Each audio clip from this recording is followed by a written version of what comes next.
Larry Fedoric. Good morning. Welcome to Thursday. Welcome to the program. Mike Farwell is away. He is actually hosting a symposium today, as you heard him mention yesterday. It's a pretty cool thing that he's doing today with AI and some very future kind of topics. Anyway, they asked Mike to host. He's doing that today. And then tomorrow, because it's kind of casual Friday, tomorrow, Mike is casually not coming into work. So I will be here, barring any unforeseen circumstances, today and tomorrow with you. Always my pleasure to be on 570 News Radio, sitting in for Mike Farwell here and there. I was just on a couple of weeks ago.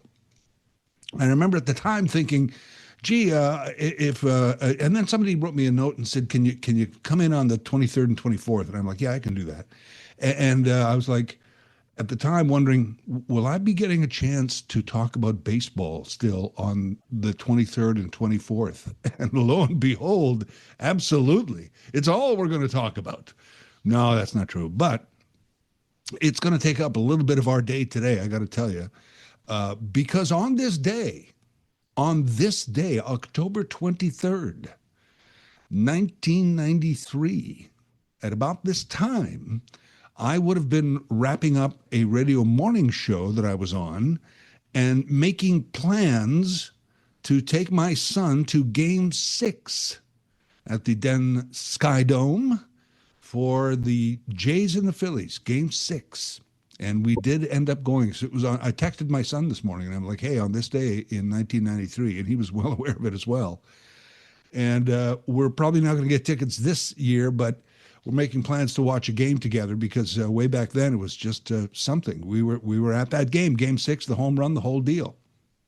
I think I've shared aspects of the story before, but quickly, when I was hosting a morning show, and after I think it was Game 2 that was in Toronto, we were on the air really early talking about the CBS coverage because though the tongue-in-cheek radio call has become so famous, a lot of us watched the game on television. It would have been CBS Network that year, and we watched a lot of the CBS feed back then. And Pat O'Brien was the host. He wasn't the play-by-play guy or the baseball expert or anything, but he kind of hosted the whole show. And we all like Pat O'Brien. He's kind of a cool guy in the day. He hosted Access Hollywood and a bunch of stuff. He's a CBS personality, you know. And we were on there talking about the CBS coverage, and I think I liked him and my co-host did not. I think that's the way it was. And we were having a little friendly banter about the talents of Pat O'Brien. And who calls the show but Pat O'Brien? And he's on his way to the airport going to Philly for games 3, 4, 5. And we put him on the air. And it's actually Pat O'Brien, right? So this is kind of cool for us. And he says to us, who's your baseball guy? And I'm like, well, you know, we're not a sports station. We don't have the rights to the games. We're just talking about it because it's just cultural now. You know, it's beyond just sports. And he goes, well, I'll do it. So it was pretty cool for us in the day to have the main CBS sports guy, the television guy, calling us after every game on our morning show exclusively and talking baseball and stuff. So he did that for us. And so when they came back for Game 6 to Sky Dome, he sent us some tickets, which that's my story quickly, the quick version of it. So we went to that game, and it's been this great, remember my son was 11, you know, he's much older now. I'm slightly older. I don't know how that works, but that's the way I look at it. And so it was on this day, on the 23rd of October, 1993, it was Game 6. And here we are on the eve of Game 1. So it's not your imagination. Yeah, baseball starts earlier and goes longer. I think all sports is like that, right? Their seasons have expanded. And you know what's interesting? Later on in the show, when you likely saw or listened to Game 7, probably seen highlights over and over again since Game 7 against the Mariners. But I was watching, and when that Springer dinger went out, It was just incredible. And the guy, by the way, on this thing, the guy who doesn't get enough hype and credit is Jeff Hoffman, the pitcher who came in and shut down the side, like in the bottom of the ninth, or excuse me, top of the ninth, when they still had a shot at it. It's a one-run game at this point. You know, anything can happen. It's very tense. And he's like bang, bang, bang, bang, shuts down the three. Like he just, like Springer, of course, game hero, but I would put him, Hoffman, up at the same level as Springer as heroes of that game. And of course, we love offense more than defense. So we talk about the home run, and that's fair enough. But I mean, anyway, the guy who caught the ball, you've seen the footage of him out in what is it? I guess it was slightly left field, left center. The guy who caught the ball is going to be joining us later on today's program. Michael Angeletti, and he's a citizen. Okay, I mean, no, what I mean is he's not a baseball expert per se. He's a fan. He's just a guy who managed to find a ticket there in the outfield, single ticket, went by himself, wanted to be at the game, caught the ball. It's a great story. He's going to join us later, and we're going to talk with him actually right at 12 o'clock, just before the 12 o'clock Talkback Hour starts. We're going to squeeze in Michael Angeletti and get the full story of catching a baseball. That would be a thrill to me. I would love to catch a baseball. I've been to a few Jays games over the years, and various tickets from really good media seats, because I was a media guy, you know. Best ones ever, by the way. One year on one of the morning shows I was on, we did extensive interviews with the Blue Jays wives who used to do, I think they still do it, they do an annual food drive, right? And so we had them on to talk about the food drive, and one of the all the wives have tickets, obviously, good seats. And one of them said, "I'm not using my tickets. Would you like them?" Yeah. So this was right behind home plate. I don't know, 10 rows up. Best seats I ever had. Well, no, hold on a second.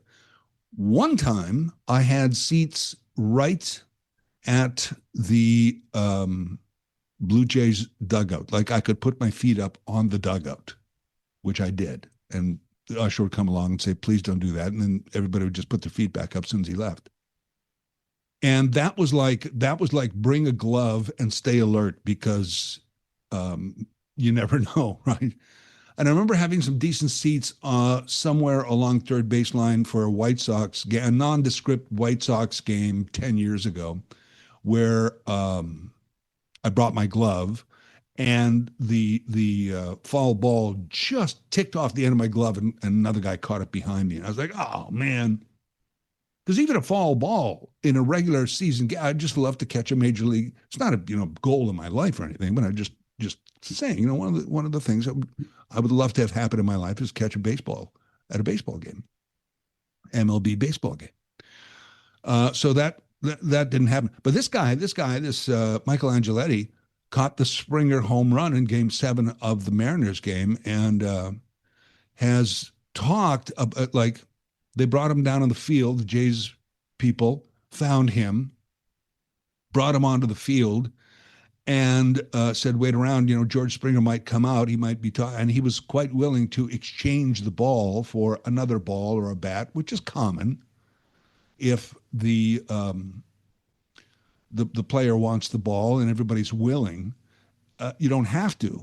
You don't have to exchange the ball. You could be a what about it and say, no, this is a collector's item for me, or I would like a windfall out of this. There's nothing wrong with saying, hey, if you were at a baseball game and somebody hit this amazing home run and you had this ball and suddenly the ball was worth $5,000 or $500 even, or something. I'm not saying the Springer ball is worth that, but I don't know. What is the Springer ball worth? What would that ball be worth? Just in general out there as a collectible. Right now, I'm going to guess not a lot. a few $100, but free money in a manner of speaking. But anyway, maybe in a year from now, or they win the World Series, or Springer hits another crucial home run and suddenly they're all worth a lot of money. I don't know, but then he ended up not meeting George Springer, and I don't want to tell his whole story because he's going to be here at noon today. But interestingly, because the celebration was going on, he was on the field. Game ends what 11ish. He's on the field with a Jays representative, and he's kind of watching the celebrations and stuff. And then eventually, all the teams go to the dressing room for the champagne and beer fight, and he was on the field till like 1 a.m. And finally, it was like they started to play slow music, like "Everybody go home, please."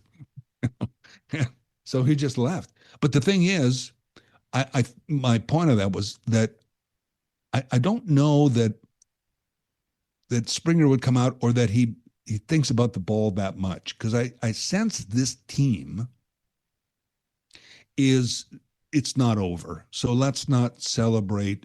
Well, they did celebrate, but I mean, let's not go nuts over a ball or something like that just moved us to the next level. Perhaps everybody knows who this guy is. The Jays knows who he is. Once the World Series is over, and George Springer goes, I wouldn't mind that ball that I hit in Game 7 of the Mariners series. I'd love to get that. And then they would contact him, and who knows? Maybe he gets him a little bit of free cash and another souvenir from George Springer, a signed ball or bat, or maybe just Springer signs that ball and he keeps it. There's a lot of scenarios. We'll find out from Michael Angeletti at 12 noon today. Now, here's the other thing, and this is why I'm a terrible sports fan. As excited as I was, and of course I mentioned I was at the 93 game with my son, so great memories, and always a Jays fan, perennial. I was even thinking about the first time I went to a Jays game at Exhibition Stadium when I first moved to Ontario in 1978.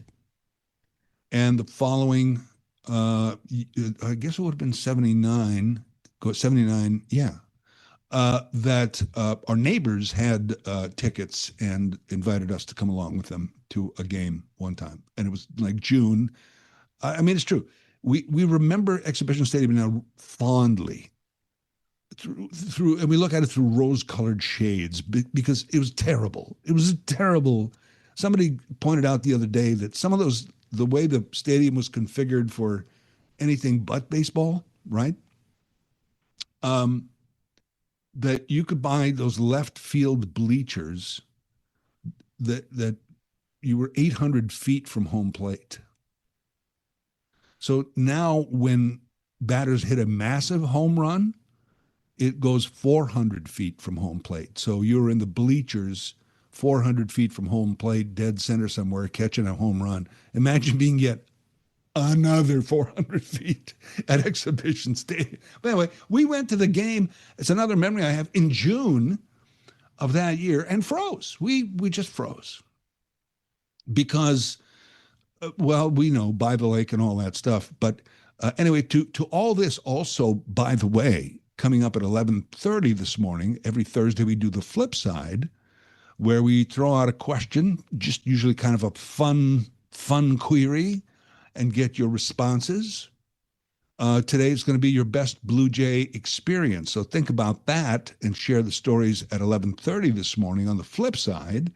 And again, they can be anything that doesn't, not, I mean, there was 50,000 people at Game 6, but so not everyone's going to have a Game 6 story, a Joe Carter story, but, maybe you have a Jose Bautista story. Maybe you have just another game that you went to. Maybe you caught a ball. Maybe it's a story of Exhibition Stadium. Maybe it's a story of you just watching games on TV with family at a World Series party, or just your story. So your best Blue Jays experience coming up on the Flipside at 11:30 this morning. And then afternoon, today, just afternoon, Michael Angeletti, the guy who caught the ball. So this is why I'm a terrible fan, because I'm thrilled. I'm watching that game, and the Blue Jays win. Hoffman shuts them down, so it's official. They're in the World Series. And the camera shots, I'd say 70% of them are the Blue Jays celebrating and the fans going nuts. But the other 30% of the camera shots were Seattle Mariners weeping or sulking. And I felt bad for them. Is that means I'm not a good sports fan, or maybe I'm a decent human? I was jubilant, but at the same time, because they were, you think about those guys too. They thought they were a team of destiny. They came into the league the same year the Blue Jays came in, and they've never been to a World Series, and this was their year because they were right there to Game 7 of the ALCS, leading going into the seventh inning, 3-1. This was their chance. And hopefully for them it'll come someday. I don't know, but they have chemistry, they have camaraderie, they're a team, they like each other, they play, they reminded me of the Jays. Except destiny only has room for one team, right? That's why I'm not a fan of Destiny. I don't mind Destiny's Child, but Destiny itself can be a real pain in the you-know-what. But anyway, I felt bad for the Mariners. I'm not going to feel bad for the Dodgers. I'll tell you that right now. They're not a team that begs sympathy for anything, really. I hope it's a trouncing, frankly. A lot of things outside of Jays we do have coming up on the show today I want to talk about. We'll get to those and your thoughts as well in just a moment. Right back with more on 570 News Radio.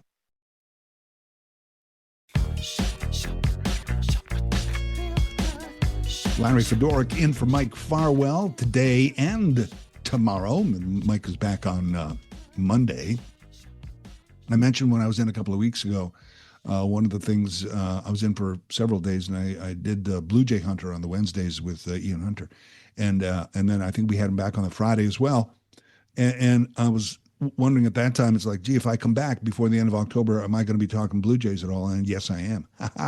So that is, I just talked Blue Jays, so I'm going to get off that. But I think we're trying to get Blue Jay Hunter on tomorrow. Pretty sure we got him on tomorrow, so we'll get a little expertise preview of Game 1.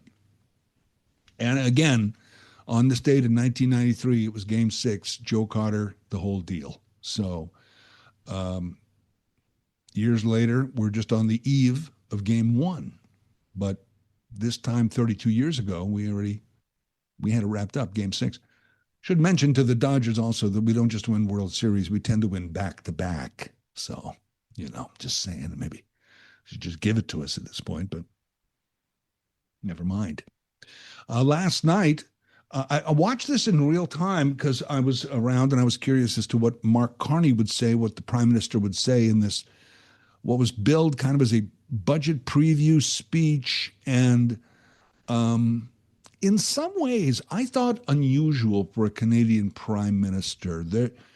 Canadian Prime Ministers don't really do State of the Union speeches or an address from the Oval Office type of speech. And this was not from the Prime Minister's office. He was at the University of Ottawa speaking to a group of students, but specifically kind of designed for TV and for the news cycle, that he gave a speech about the upcoming budget and in his way, the state of the economy. And it was interesting to watch it in real time, because now we've had all the time to analyze it. To watch it in real time was kind of interesting because for the first 10 minutes, I didn't know where he was going with this thing, right? And he was kind of setting us up. Have you ever heard of the term S sandwich? The S sandwich? And yes, that S. It's typically in an office situation, your boss will call you in and say, hey, Larry, just want to say you're doing a great job. That last project, great, excellent, good stuff. However, blah, blah, blah, we need you to change this. This is, and by the way, keep up the good work. Otherwise, it's great to have you on board. So that's an S sandwich because they put the S in the middle, and that's a very common management technique, if you will. So I kind of felt that's what happened last night, is what I'm saying with Mark Carney. He came on and go Canada, we're great, and all this stuff, and swing for the fences. By the way, we're all going to have to tighten our belts, and it's not going to be easy, and not going to be easy. Anyway, love you, Canada. Go Jays. Good night. It's like, what? But it's interesting in a lot of ways for the future of our nation right now. Spending in the economy obviously is huge, and would an opposition, and just remember, in Canada we don't just have an opposition. We have 3 or 4, which I like in our system, by the way. But will the opposition, somebody in there in the opposition has to support a budget because it's a non-confidence vote to approve a budget. And if it doesn't pass, then would anybody have the guts to go for another election right now? Which Carney would probably win. Or do they just pass a budget? We're going to be joined in about 10 minutes' time by Peter Wollstonecroft, one of my favorite people, Professor Emeritus, Political Science, University of Waterloo. You've heard him many times. And we're going to go through this Carney address and kind of the politics of this in the coming weeks, because the budget is out in about 2 weeks. At 10 o'clock this morning, this is so, to put it mildly, unfortunate. I think, in that spectrum, a group that works to create inclusion of LGBT was putting on basically a pub night. It was at a local brewery. They were going to have a pub night. It was actually called Beers and Queers, by the way. And Waterloo police came and said, we've had some credible threats against this event. And here's what we want you to do if this group shows up and tries to disrupt your pub night. And instead, they canceled the event. So Susie Taka from Spectrum, she's their executive director, is going to join us after 10 o'clock this morning, and we're going to talk about the unfortunate cancellation of this night. And also, of course, we've heard a lot about the building of 250 Frederick, recently, and the renoviction, as some have said, that were planned for several tenants there, and a victory for the tenants in that the Landlord and Tenant Board dismissed the renoviction, at least the renovation application for the landlord. In other words, sided with the tenants. So we're going to be joined by Veronica Munoz. She's a senior paralegal at Waterloo Region Community Legal Services to talk about this victory for those tenants. That's coming up after 10:30 this morning. At 11 o'clock this morning, Adrian Ma is going to join us. I don't know if you've heard about the show. It's on Peacock, streams on Peacock. It's called The Paper. It's from several of the people who worked on The Office, the American version. And it's about a local newspaper trying to survive. And it's very funny, but what does it say about local news and local newspapers? We're going to be joined by a professor of journalism from Toronto Metropolitan University. That's coming up at 11 o'clock this morning. Of course, 11:30, the Flipside, 12 noon, Michael Angeletti, who caught the Springer Ball, and then our 12 o'clock Talkback Hour. That's the show. We'll be back in a moment on 570 News Radio.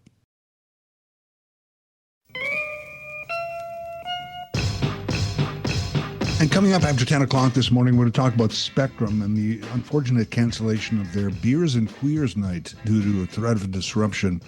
We'll have an executive on from Spectrum just after 10 o'clock this morning.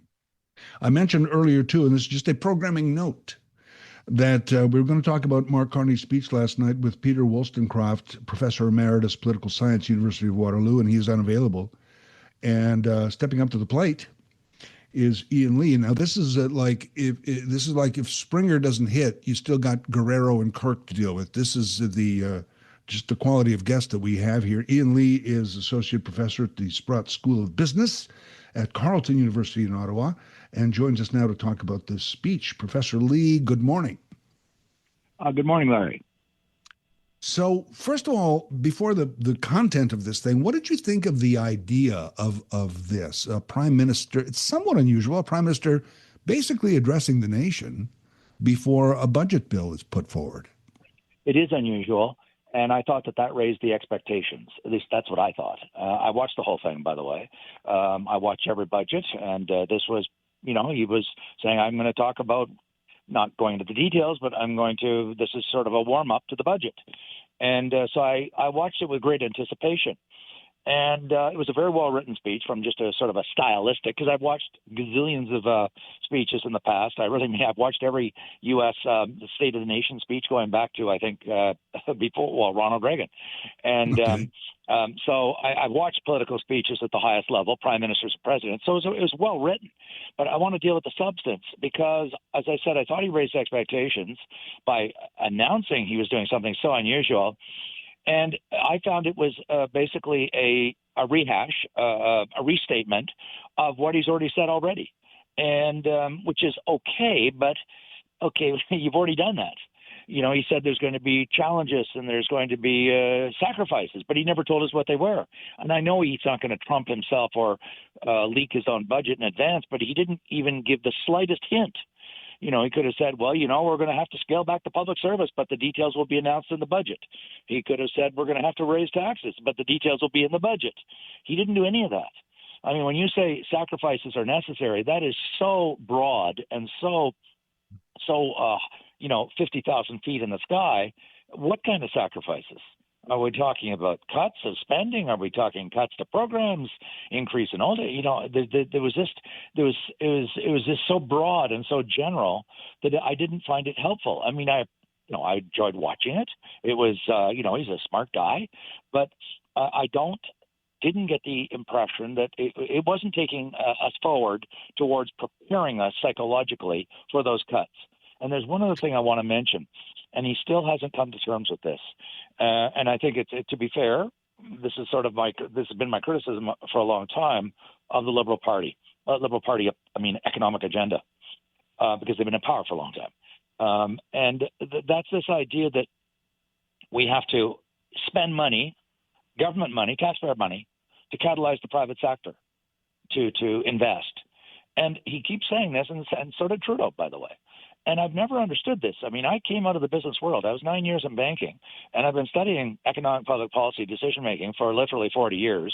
And the idea that you have to spend money to get a capitalist to go and spend money to make money is just not true. It just isn't true. Yeah. There's over 1 million corporations in this country, according to StatsCan. And I'm talking not nonprofits. I'm talking for-profit companies. And the idea we have to go and give them, every one of them, money to then go and start their business to make money, it's not true. What you have to do is create a field, meaning a system, an economic environment that is attractive to investing. So in other words, you don't want taxes to get too high. You don't want to get capital gains taxes too high. So you want to create that kind of a system. But the idea you have to spend money to incentivize a company to then spend money is just not true. They're inserting a middleman into the process that's not essential. It's like the major projects office. Well, we've got this projects office to help business make investments. Businesses around the world have been investing since time immemorial. They do it in the States bigger and better than anybody. And they don't do it with a major projects office or even a small projects office. What you have to do is government has to, yes, regulate. They're the referee of the hockey game or the football game. We all understand we need a referee. I've never been against referees. But the idea that the referee is now supposed to get on the hockey field, a hockey arena, or on the football field and start telling the coach what play to run next, or telling the quarterback when to throw the ball versus run the ball, that's not the way business works. Well, okay, I agree. This is my criticism. But I want to ask, is it because now we're in competition with other nations, United States obviously, but anybody from, England to Vietnam, we're in competition with these nations. Is that why the government is more involved? I will partially agree with you. And that brings us to my even bigger critique or criticism of the government. And to be fair, because I do respect Carney, he's a very smart guy, got loads of experience, loads of education. But for the last 50, 60 years, we have believed in this idea that we're going to spend lots of government money to transform Canada into a superpower of manufacturing. It's going to be a major player in the world. And I've been arguing all my career that that's not going to happen. It's not going to happen because we've only got 40 million people, which is smaller than California. And manufacturing industry, and Sergio Marchionne, the late CEO of Fiat Chrysler, talked about this endlessly. So this isn't just some academic talking about making things up or something. Manufacturing is unbelievably capital intensive. One new auto plant is $5 billion US. The R&D last year in the world for autos only, auto manufacturing around the world, 150 billion euros, which is 200 billion Canadian. My point is that this industry is so massively expensive that it's not a secret or it's not a mystery why there's only 3 manufacturing superpowers in the world. One's called China, one's called Europe, and one's called America, because they each have the very, very large population that gives them long production runs so they can achieve economies of scale. We could never do that, except with one exception, so long as we got access to the American market, because it's a gigantic economy, then we could participate in world manufacturing, but we were never going to become a success on the scale of Europe or China or the U.S. And now the Americans have said, we're changing the rules. We've changed our mind. We're not going to give you access anymore to our manufacturing markets.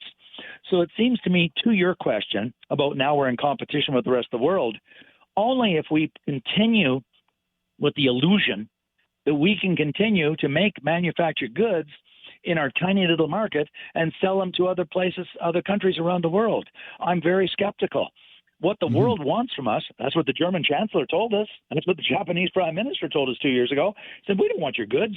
We want your resources. The whole world wants our resources, and I don't just mean oil and gas.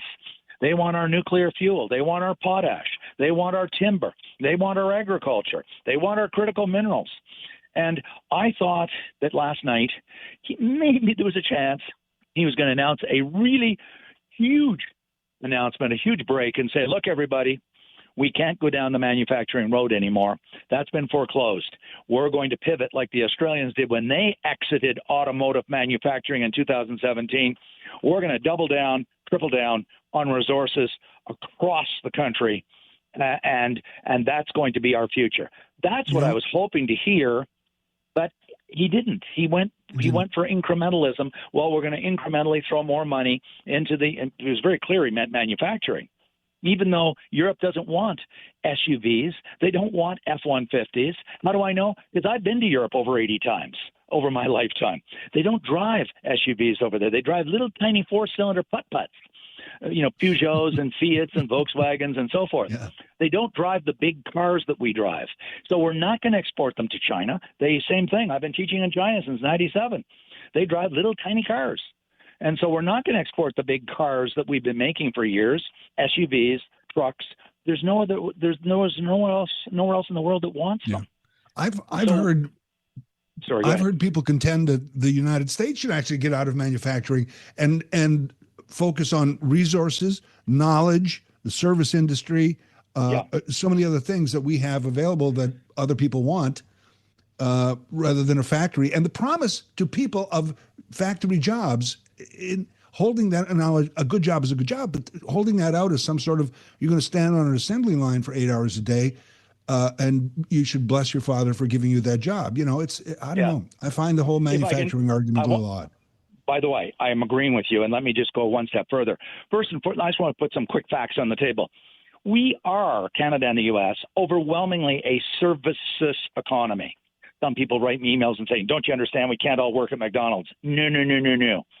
Anybody listening to me right now, anybody in this country or in the States who goes to work every day and sits in front of a computer all day, you're in the services sector. Don't kid yourself. You're not making growing potatoes, and you're not building factories on the production line, cars on the production line. And 85% of Canadians are in services called health care. called government, called universities, called education, called banking, called pensions. Everything that's in where you sit and manipulate data all day long on a computer, you're doing services. It's 85% of our economy. Manufacturing is down to 10% of GDP from a third of the economy way back in the day, 1970, when Trudeau, the father, came to power. Manufacturing was a third of our economy. It's down to 10% today. Autos is down to 2%. And so this idea that it's our center and our future, which is what Trump is saying too, by the way, I'm going to say something that sounds really nasty. That's old man thinking. And I'm an older guy too, by the way. It's just everybody knows I'm an older guy too. Okay, I'm not as old as him, but I'm not that far away from Trump. But that's the old economy of the 20th century. We're in the 21st century, and so the reason I want to go for resources is we have a comparative advantage. Everybody agrees. We've got trillions, literally trillions of dollars of resources in this country across all of the different resource sectors or industries. The second thing is I testified yesterday 2 days ago before Senate Banking Finance Committee. I said one of the paradoxes of the new digital information economy is that they have a desperate need for minerals, for critical minerals. They need copper. They need lithium, and they need all of these resources of which we are the number 4 in the world for reserves of these various scarce critical minerals. Lots of countries don't have them. I mean, the United States desperately needs critical minerals because China has them by the throat. And so we have a future in front of us, but we still continue to insist on believing it's in making cars, even though our car industry has been declining for 20-odd years. If you go and look at the actual data, it goes down every year. And so this idea that we're going to make cars successfully and it's going to be our future is just nonsense. It's only 2% of GDP. And so services are the future, yes. And secondly, the secondary, if I can call it the secondary industry, should be resources. And I'm not trying to suggest it'll displace services because we are so overwhelmingly a services economy. You in broadcasting are in services. Anybody who works in government is in services. Anybody in a tall, high-rise building in any city in this country is in the services sector. Ian, we're going to stop there only for time because I could talk to you all day. Always enjoy the conversation, and it was good. It was a nice speech, though. Still, we agree on that. It was Ian Lee, listen, he's a very, very intelligent man, and he can give a great speech. For sure. Thank you very much, Professor. Okay, thanks a lot. Ian Lee, Associate Professor, Sprott School of Business at Carleton University. I've talked to him many times, and I could just. And I could listen all day because he is very professorial in the lecture sense, which makes my job easier, but I always love our conversations. More in a moment. This is 570 News Radio. I found it was basically a rehash, a restatement of what he's already said already, which is okay, but you've already done that. You know, he said there's going to be challenges and there's going to be sacrifices, but he never told us what they were. And I know he's not going to trump himself or leak his own budget in advance, but he didn't even give the slightest hint. I'm Larry Fedoruk in for Mike Farwell today, and that was my guest moments ago, Ian Lee, Associate Professor of Business at the Sprott School of Business at Carleton University, and just so well read and versed on these particular issues. And that was about Mark Carney's speech last night. I was watching the speech, as did Professor Lee. I watched it in real time last night and was very curious about it. And we made the point, kind of an interesting idea that is not very common to Canadian prime ministers, kind of address the nation. Here's the state of the nation. We just had a state of the city in Kitchener. You know, other people do it at levels of government in Canada, but the prime minister doesn't do it that much. Here's the state of the union. Here's the state of the economy. Here's the state of the budget. I've always thought we should do more of that, from the Prime Minister's office. Or last night he was at the University of Ottawa, the Prime Minister was speaking there, and I thought, just do it. Just address the nation more often. What's wrong with that? The fireside chats idea, the address from the office, wherever you are. Not just media opportunities when you're away doing other things and you go to a podium and the press asks you questions, or you go to a symposium and make a speech. That's all well and good. but I mean kind of scheduled. This is me talking to the nation. So that was last night. A bit unusual for him to do that, but he did that. And I would agree with Ian Lee's assessment on the speech itself. And as I was watching it in real time, for the first few minutes, I was, where's he going? Because he seems to be, I thought this was a budget speech and it was a lot of rah-rah Canada stuff. And then he started to get into the meat of it, of Professor Lee said, just kind of saying things he'd said before. But yeah, so I'm listening to this about challenges, tough times, it's not going to be easy, that kind of stuff. And I was like, who's the guy who said that thing about the thing? And I looked it up, and it was Thomas Edison who said, or at least he's credited for with saying, success is 10% inspiration and 90% perspiration. And that's what was in my head. I had to look it up. But that's the saying that was in my head when I was watching Mark Carney last night. And it's kind of like he got in there and he was trying to inspire us by saying what a great country we were and I've always been and all that stuff. And I'm like, okay, agreed. Yes, agreed. But this time where, all right, comes the perspiration. And that was the thing that many have asked, and maybe it will be in the budget, that many have asked is, well, how long? Because even if you buy in and go, okay, you know what? We're going to have to buckle down. Times are going to be a little tough economically for us. I'm willing to do that. To help us battle tariffs and to make us a great country. I'm willing to do that. Okay, you say that, but you go, how long do I have to do this? Like, is it a week, a year, 10 years? And that we don't know. And that was really the first question a lot of people asked was, okay, tough times, but for how long? When do you see? I mean, granted, it's unpredictable in some cases, but also you got to look at this thing and go, well, about a year or so, and we should know in about a year, 6, whatever the time is, I don't know. But though it's unpredictable, you should have an idea, and we didn't really hear anything about that, which is a shame. The other part of this that I alluded to earlier, and we won't know until November is it the 3rd? Is it the Monday? I believe that's when the budget comes. It's Halloween, November 1st, time change on the 2nd, and I think budget is out that the following 3rd or 4th, is it? Okay, I should know that. Sorry, I don't. Is because it's a non-confidence vote, does anybody want to tag along and help the government pass this through? Because the Liberals almost have a majority, but they don't. Almost a majority is not a majority. So they need votes from the opposition. And can they get them? And I don't think this is the case.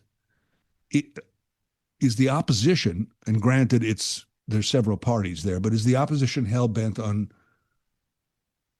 creating another election for us, which I don't think we want, and I don't think they can win. So that's the other interesting part of this story, I think, that we'll be watching. Anyway, the budget's out in a couple of weeks. Coming up next on the program, we're going to speak to Executive Director of Spectrum about an LGBTQ event they have to cancel because of threats. It's a very sad situation. We're going to talk about that when we return. And also this morning, we're going to talk about the situation at 250 Frederick Street and the ruling in favor of the tenants there who are facing what they felt was a renoviction. All that and more coming up. This is 570 News Radio.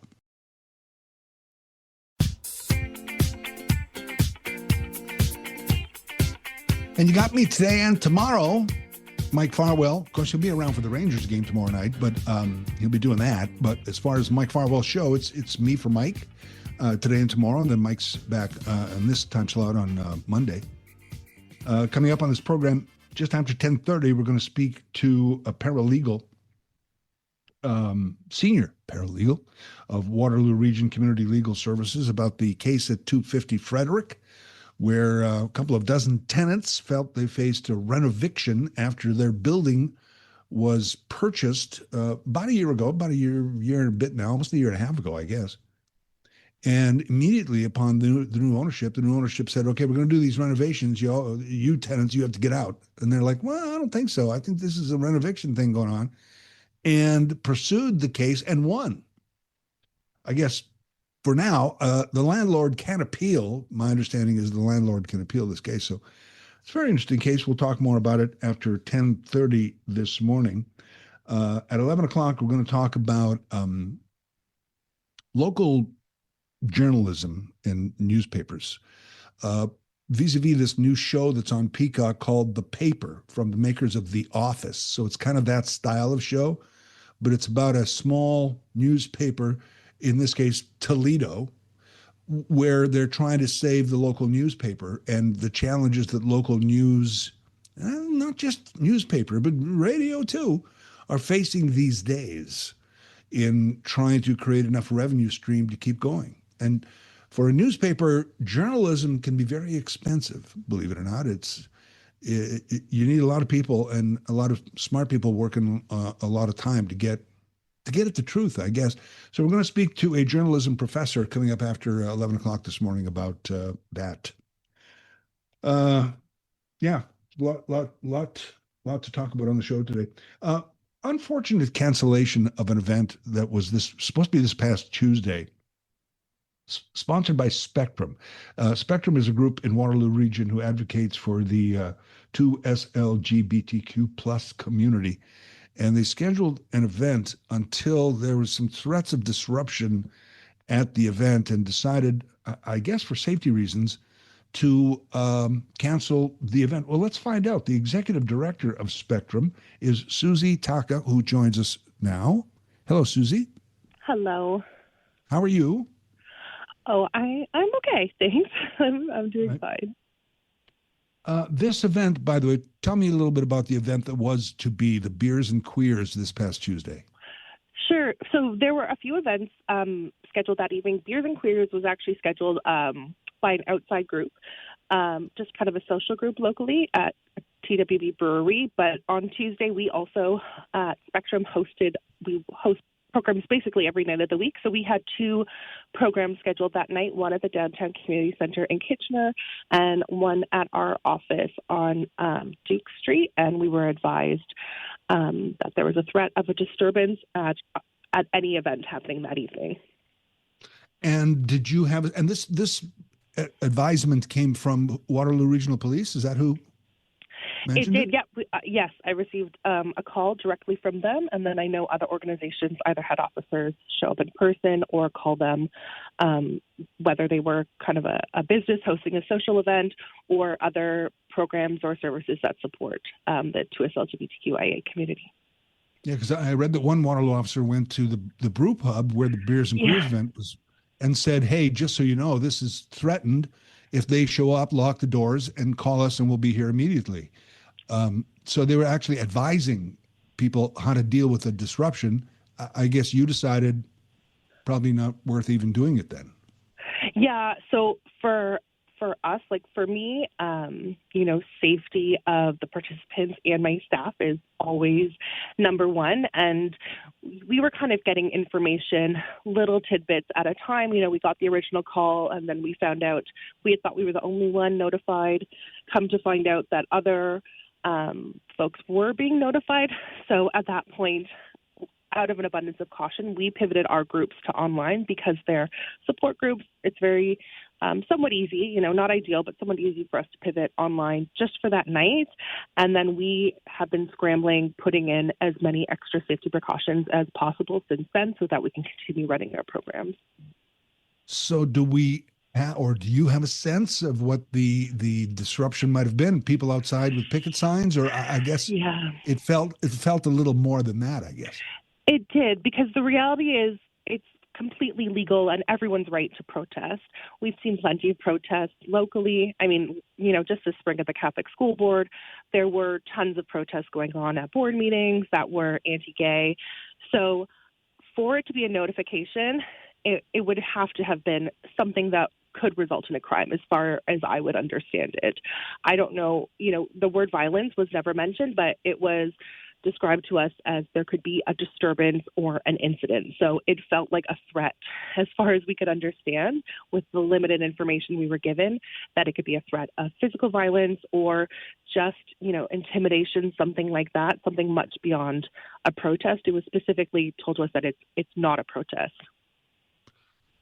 Did police, or do they even share this information with you, follow up with the group threatening, or did they have any idea? In other words, any charges, arrests, anything? So that's where we're really left, honestly, in the dark. And at Spectrum, we work with police a little bit. So every 2 weeks, we attend a community meeting where they talk about incidences of hate crimes in the region. So we stay in touch and we have somewhat of that dialogue open, but we haven't had any follow-up or any indication of what's going to happen. We don't know who this group is. There are sort of, I want to call them the usual players who come out for anti-gay protests. We see them again at the Catholic School Board. They've demonstrated downtown. We know who those groups are. We know how they're organized. Those groups have never used this tactic before. They've never targeted specific events or organizations. So I don't know. There's so much speculation that I have, but as someone who has been embedded and watching things for decades now locally, I can say that this is very different than any other incident we have had, especially, even in the decade plus that Spectrum's been around. Oh my gosh. This is so disturbing to me.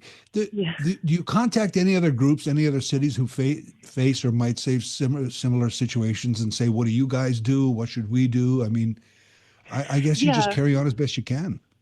Yeah, so, we had to really shift because there were kind of two things in my head. One, safety first, keeping folks safe, and then two, also not letting this stop us. So not letting the fear that they're clearly trying to incite and did have us stop what we need to do. At Spectrum, a lot of what we provide is kind of that emotional, social support for folks to be able to be who they truly are. Like, queer and trans people have always been here, will always be here. We've just had so many societies that have not understood how that works. So there was that piece of being safe and that piece of not backing down. And one thing really wonderful about kind of the community we live in is we have a really rich variety of nonprofits and organizations all doing work that is maybe adjacent to the work we do at Spectrum or the same. So whether they're doing counseling or it's women's crisis services or the Shore Center, Willow River Center, these other groups, other organizations and folks have been sending us an outpouring of support, and we've been working together and learning from folks, learning from the Muslim community who've dealt with horrible, violent incidences of Islamophobia, racialized communities, Indigenous communities who have had to deal with threats of violence before, learning from them how to take these precautions. And then what we've been working on behind the scenes is all of us collectively coming together. We don't want to, a big fear of mine also is putting a target on the back of anyone within my own organization. But when we have this kind of collective voice, we know that we at least have much power in numbers. Whatever size the group is who planned this or had intentions, I can tell you they are so woefully outnumbered by the amount of supporters we have who have a lot of, I would say, power locally to keep folks safe. Well, tell me a little bit about Spectrum. I mean, you've sort of told us quite a bit about it already, but I like in your strategies and purposes, accessibility and inclusion is right up there near the top, and that's really what it's about. Inclusion, I guess, especially. Yeah, absolutely. So we are a very small nonprofit. We have 4 full-time staff, but we have 30 casual part-time staff. And with those folks, we run 60 to 70 programs every month. So we're doing things like peer support groups. We have this whole very popular sports program that folks go to. We do rainbow diversity training for businesses. We have a board game night every Friday. And so what we're trying to do is create first, like a safe, inclusive physical space within our office, where people can gather. The reality is for a lot of people from the 2S LGBTQIA community is maybe they don't have a connection to family. They could have been rejected by family. They can be isolated socially. And so we're doing it's kind of these upstream measures. So before folks get to a crisis point, if they have a connection to community, if they have a place where they can go and talk about who they truly are and how they haven't been able to be that person because of the way that society has constrained them, we're that place. And then also a lot of education outreach just to let the community know, very simple things like the difference between gender and sexuality. And in a way, it's a lot of science too. I think people think that it's very cultural or very social, but there's a lot of science behind how we've kind of imposed gender and sexuality onto people, but humans are naturally not that way. Humans have always been way more fluid, always had a lot more gray area. Other cultures have always had, multiple genders. And it's really just within kind of Western societies that we've had these really rigid gender roles that I think we all know haven't helped folks. Like when we don't let men have emotions, it's not great for men. They feel really repressed. Right. And, when women don't get to have as much access to employment equity, it's not great for anybody. So also the thing with all the work we do is it tends to improve the whole community, not just the folks we serve.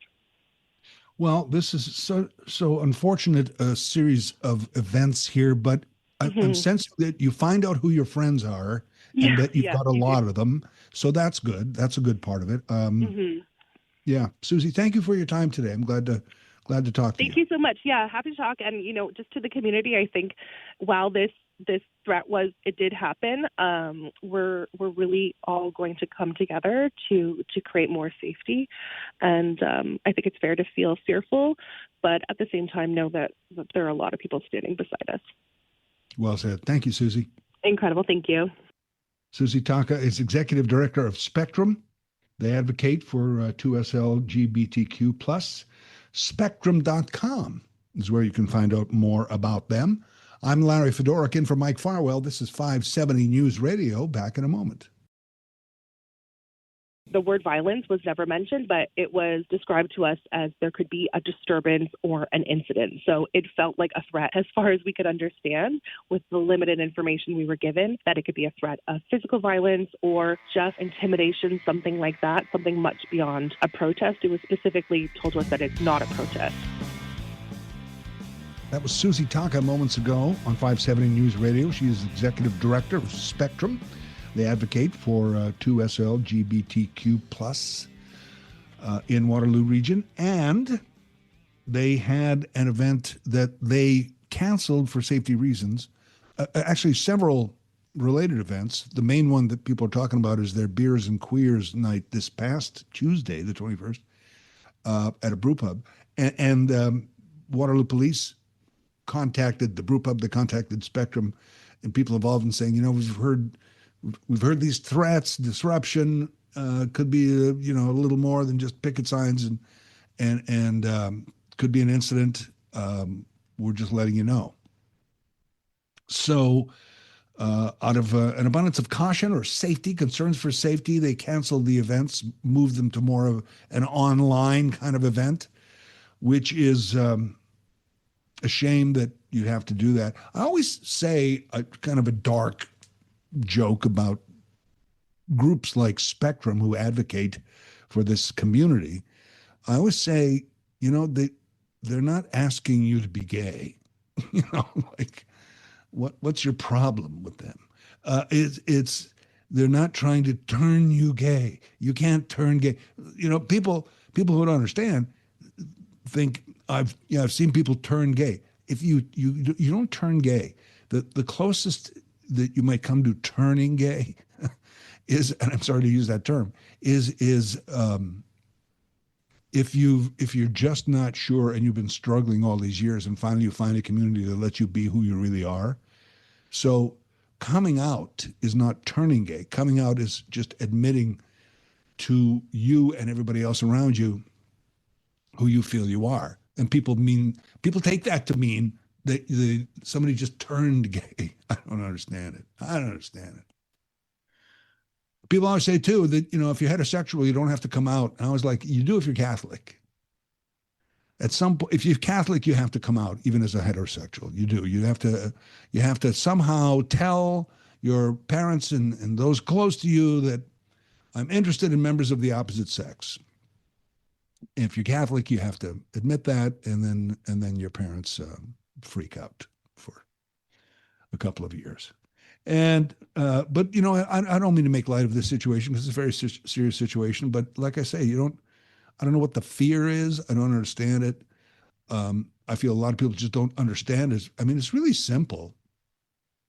It's down to three things. It's number one is parts, the parts you were born with. Number two is the gender you identify as, and number three is your preference. Okay, so that's really it. We always looked at the parts. The doctor looked at the parts and said, "It's a boy, it's a girl, it's a gender reveal party." And then so society has said, "Well, it's a boy, so eventually he'll meet a girl." Well, hold on a second. The parts only mean one thing. We've since discovered. And to Susie's point, society's kind of known this for many years. Society's been much more fluid. The Western civilization, walking around every day under the fear of God, is the society that's been less and less recording stopped fluid when it comes to this kind of thing. So recording in progress. Sorry, and I don't know if anybody's hearing that, but I'm getting little messages on my Zoom line here. But anyway, if you heard that, that's what that was. Sorry about that. But I don't know that the idea that parts don't mean this necessarily. It's what you identify as despite your parts. That's why some people go, well, can I change my parts? Yes, you can. Medical science, It isn't. When I say it's simple in that it's those three categories, but it's not simple otherwise. It's very, emotionally, it's very complex. It's very complex. If you go to spectrum.com does in fact have more information about themselves and their events. And who knows if you're part of that community and need some resources that you don't feel you're getting, or just some assurances, or just someone to talk to, that's spectrum.com. 250 Frederick Street, we've been talking about that for a couple of days here on 570 News Radio. These are the tenants who felt that they were being renovicted when their building went under new ownership in April of 24. They immediately got notices saying you got to be out in like 60 days or something. It was like ridiculous, like go. And it may be hard for people who aren't renters to kind of relate to this, but renters lay down roots. Just because you're a renter doesn't mean you're living in a different apartment every couple of months. You are, even a couple of years, you're a renter, and you kind of face that and say, I'm going to be a renter. But you still try and lay down roots and find a community, and you find you get to know people in your building and around the community. It's just the same. It's a neighborhood like anything else. I always joke that the building I live in now has more people than the town I grew up in. So there's my community. Anyway, so renters felt this was a renoviction, and quickly they became aware of some legal avenues that they could pursue, which they did. And the news is recently that the Landlord and Tenant Board dismissed the renoviction. In other words, ruling in favor of the tenants. So we'll speak to Victoria Munoz. She is a senior paralegal with Waterloo Region Community Legal Services about this very case. That's coming up in just a few minutes' time, right after our news. At 11 o'clock this morning, we're going to talk about local news, vis-a-vis newspapers, more so than electronic media, radio, TV, but local news, with a professor of journalism from Toronto Metropolitan University. And, that guy who caught the George Springer ball in Game 7 of the Mariners game? He's going to join us at 12 noon today. So still, lots of show to go. Larry Fedorikin from Mike Farwell. This is 570 News Radio. Local news just packed into that newscast. We're going to talk about local news, more to do with local newspapers and their demise over the last few years of our digital age. We'll talk to a professor of journalism from Toronto Metropolitan University coming up after 11 o'clock this morning on a very important topic. Local news in general, I mean, seriously, not just because I'm here guest hosting, be thankful you have a 570 News Radio, local news radio station, and still some local newspapers, right? Granted, you may read them mostly online, but they are local papers, local radio. So we'll be talking about that after 11 o'clock this morning. Just to set this up once again, our upcoming interview here, 250 Frederick is, 18 stories, rental units, and went under new ownership in April of 2024, and almost immediately several tenants received eviction notices saying we have to renovate, so you got to be out. We need the whole place empty to renovate. They pursued this feeling those were actually renovictions. We all are familiar with that term, where landlords just want to evict people to get newer renters in, charge more, et cetera, and sometimes never intend to really renovate to any extent at all, maybe a coat of paint in some cases. If that. But nevertheless, these people at 250 Frederick, several of them pursued this legally, and recently a judge ruled in their favor. The Landlord and Tenant Board actually dismissed this. They ruled in favor of the tenants. Joining us to talk about this is a senior paralegal at Waterloo Region Community Legal Services, Veronica Jimenez Munoz is joining us now. Veronica, thank you for joining us. Thank you, Larry, for this opportunity. I really want to find out more about this. What was the overall decision? I mean, I just gave a snapshot there. What was the overall decision? What did the judge say was the reason he ruled for the tenants? Right. So these type of evictions are related to the landlord's intentions to renovate the units, and for that reason wants the tenants out. It's an N13 notice, and the landlord has to prove a specific that has obtained a building permit, that the repairs are extensive, that to require vacancy, meaning that the tenants have to move out, the units cannot be repaired while they are living there, and that they also have a genuine intention to do their work. So this is what we call it the test before the Landlord and Tenant Board, and what the tribunal looks to determine whether or not this eviction should proceed.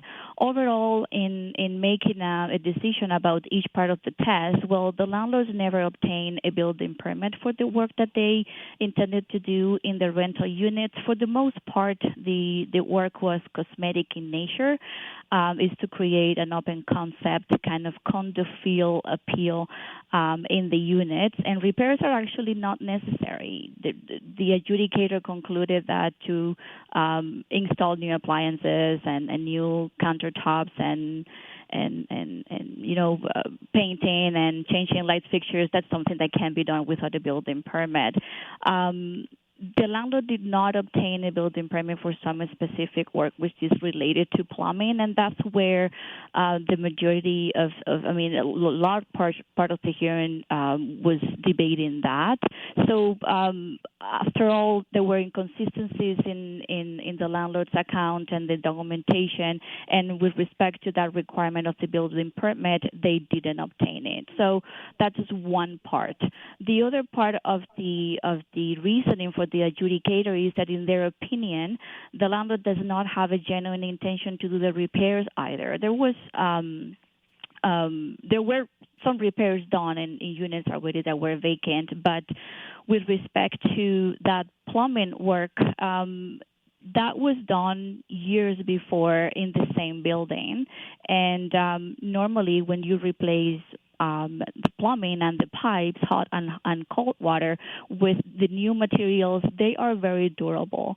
So it was very unlikely and unreasonable to show or to pretend that I don't know, 5 years or 6 years later, you have to come and do the same work.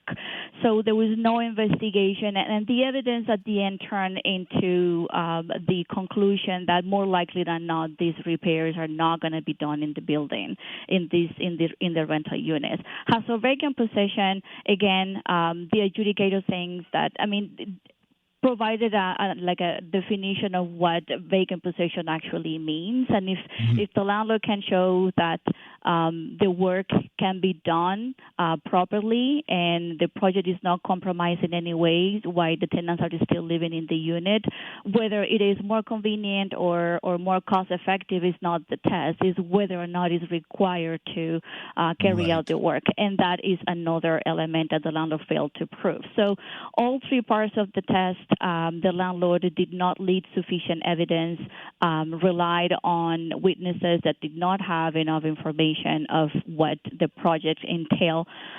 So for that reason, the adjudicator believed that in the balance of probabilities, which is the standard of proof, these cases do not succeed. So none of the requirements actually were met, and for that reason, we were successful.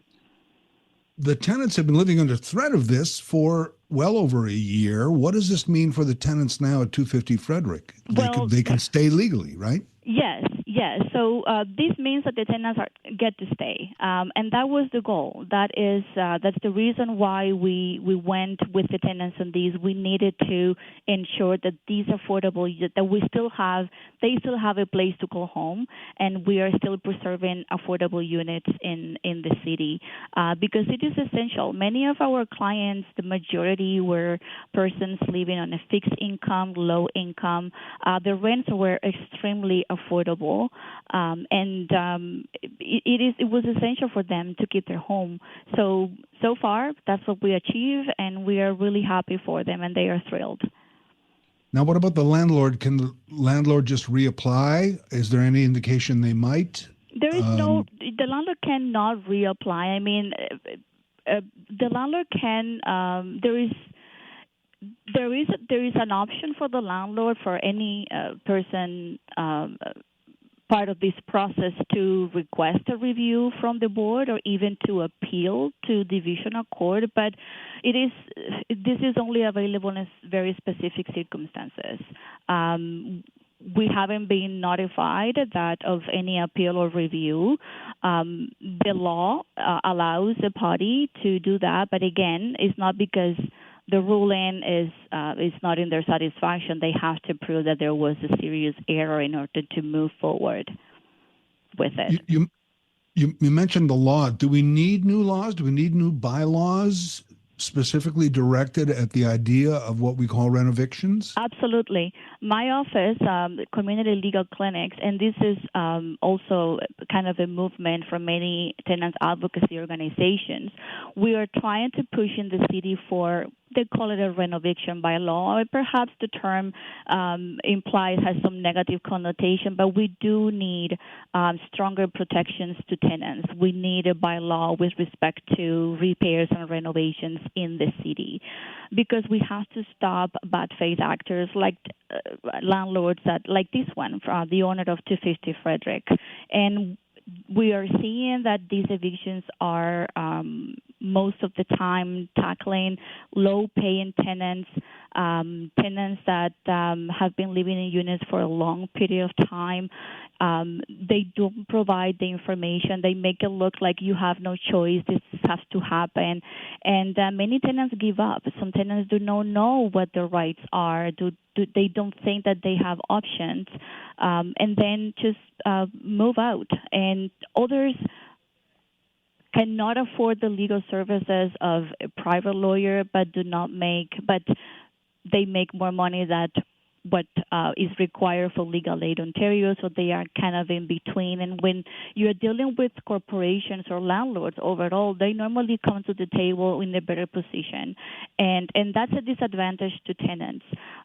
We represent tenants, but the resources of legal clinics are very limited. We can actually respond to the high demand in our community. So if we have bylaws that provide an additional layer of protection to tenants, and it doesn't have to be like exactly as maybe Toronto or Hamilton and other cities have done ideally, but things, for example, like imposing on the landlord an obligation to inform the tenants of what their rights are or where to get help, imposing on the landlord an obligation to confirm that vacant possession is actually needed. Vacant possession is a hot topic when it comes to this type of evictions. We have Bill 97 that has already some sections have been enforced.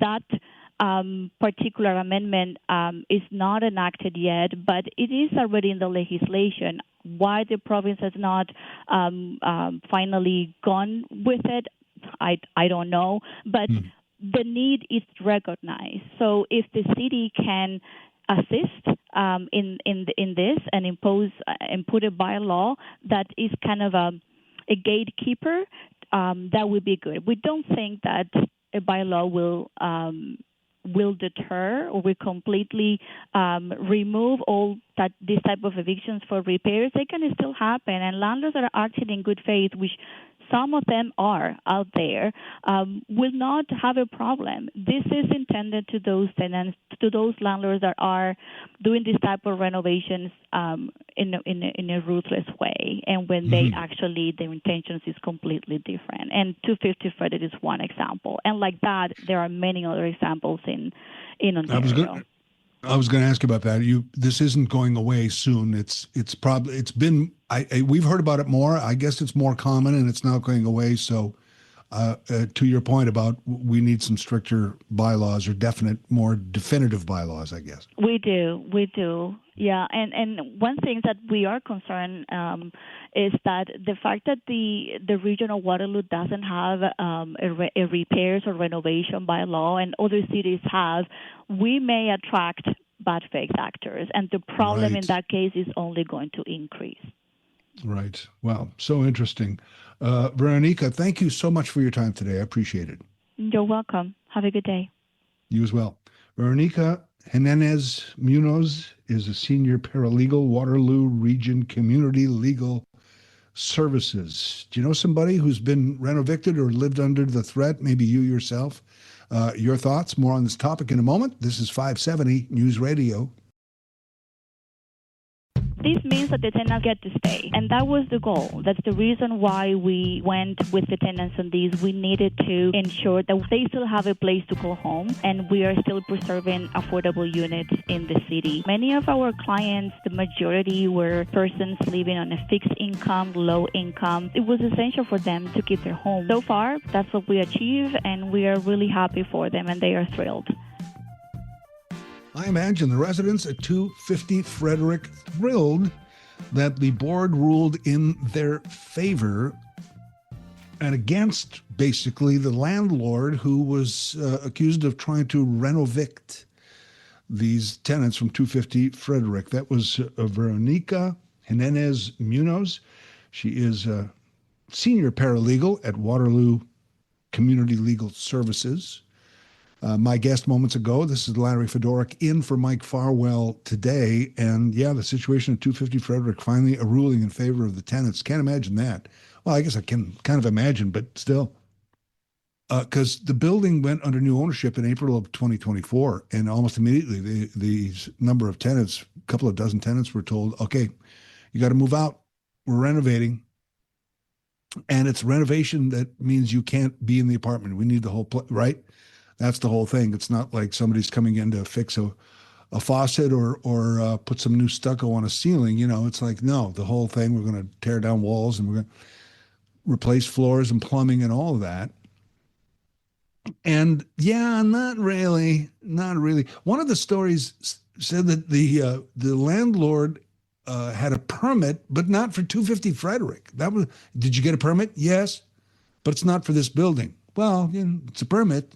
Sorry, clear case according to the board of this being a renoviction case. And it's something that, it's interesting because on the one hand, we have so much talk about affordable housing. And when we have a unit like 250 Frederick, which is affordable, then suddenly now these opportunists come in and want to try and get people out so they can charge a greater rent per unit. That's not capitalism. You know what I mean? I mean, to slightly improve your product and charge more for it, I guess, is part of the system, but not when it comes to residency, to tenancy, you know, and where you live and affordable housing and all these kinds of things. It's just unfair. So I'm glad to see the board rule in their favor. And Veronica makes a very interesting point too, toward the end of that interview, where if Hamilton, Toronto, others have bylaws that are pretty specific toward the idea of renoviction, where are these bad actors going to look? They're going to look for a municipality that doesn't have these kind of rules. I said, Kitchener-Waterloo, that looks open, you know. And is it going to are we going to attract more bad actors because we don't have the strict bylaws that communities around us already have? So maybe it is time to look at that as part of the, part of a bigger picture affordable housing issue, which is multi-layered, and it's not only to do with this, but it's got to do with finding homes for people and homeless and fixing homelessness and a lot of things. But part of that should be perhaps the idea of kicking people out who already have homes just based on greed, basically, right? So interesting case. And again, I mentioned Waterloo Region Community Legal Services because there are a group of people out there who just make enough money where they don't qualify for free legal aid, but there's no way they could afford a lawyer. There's a gap in there. Or maybe the legal aid bar should be raised, right?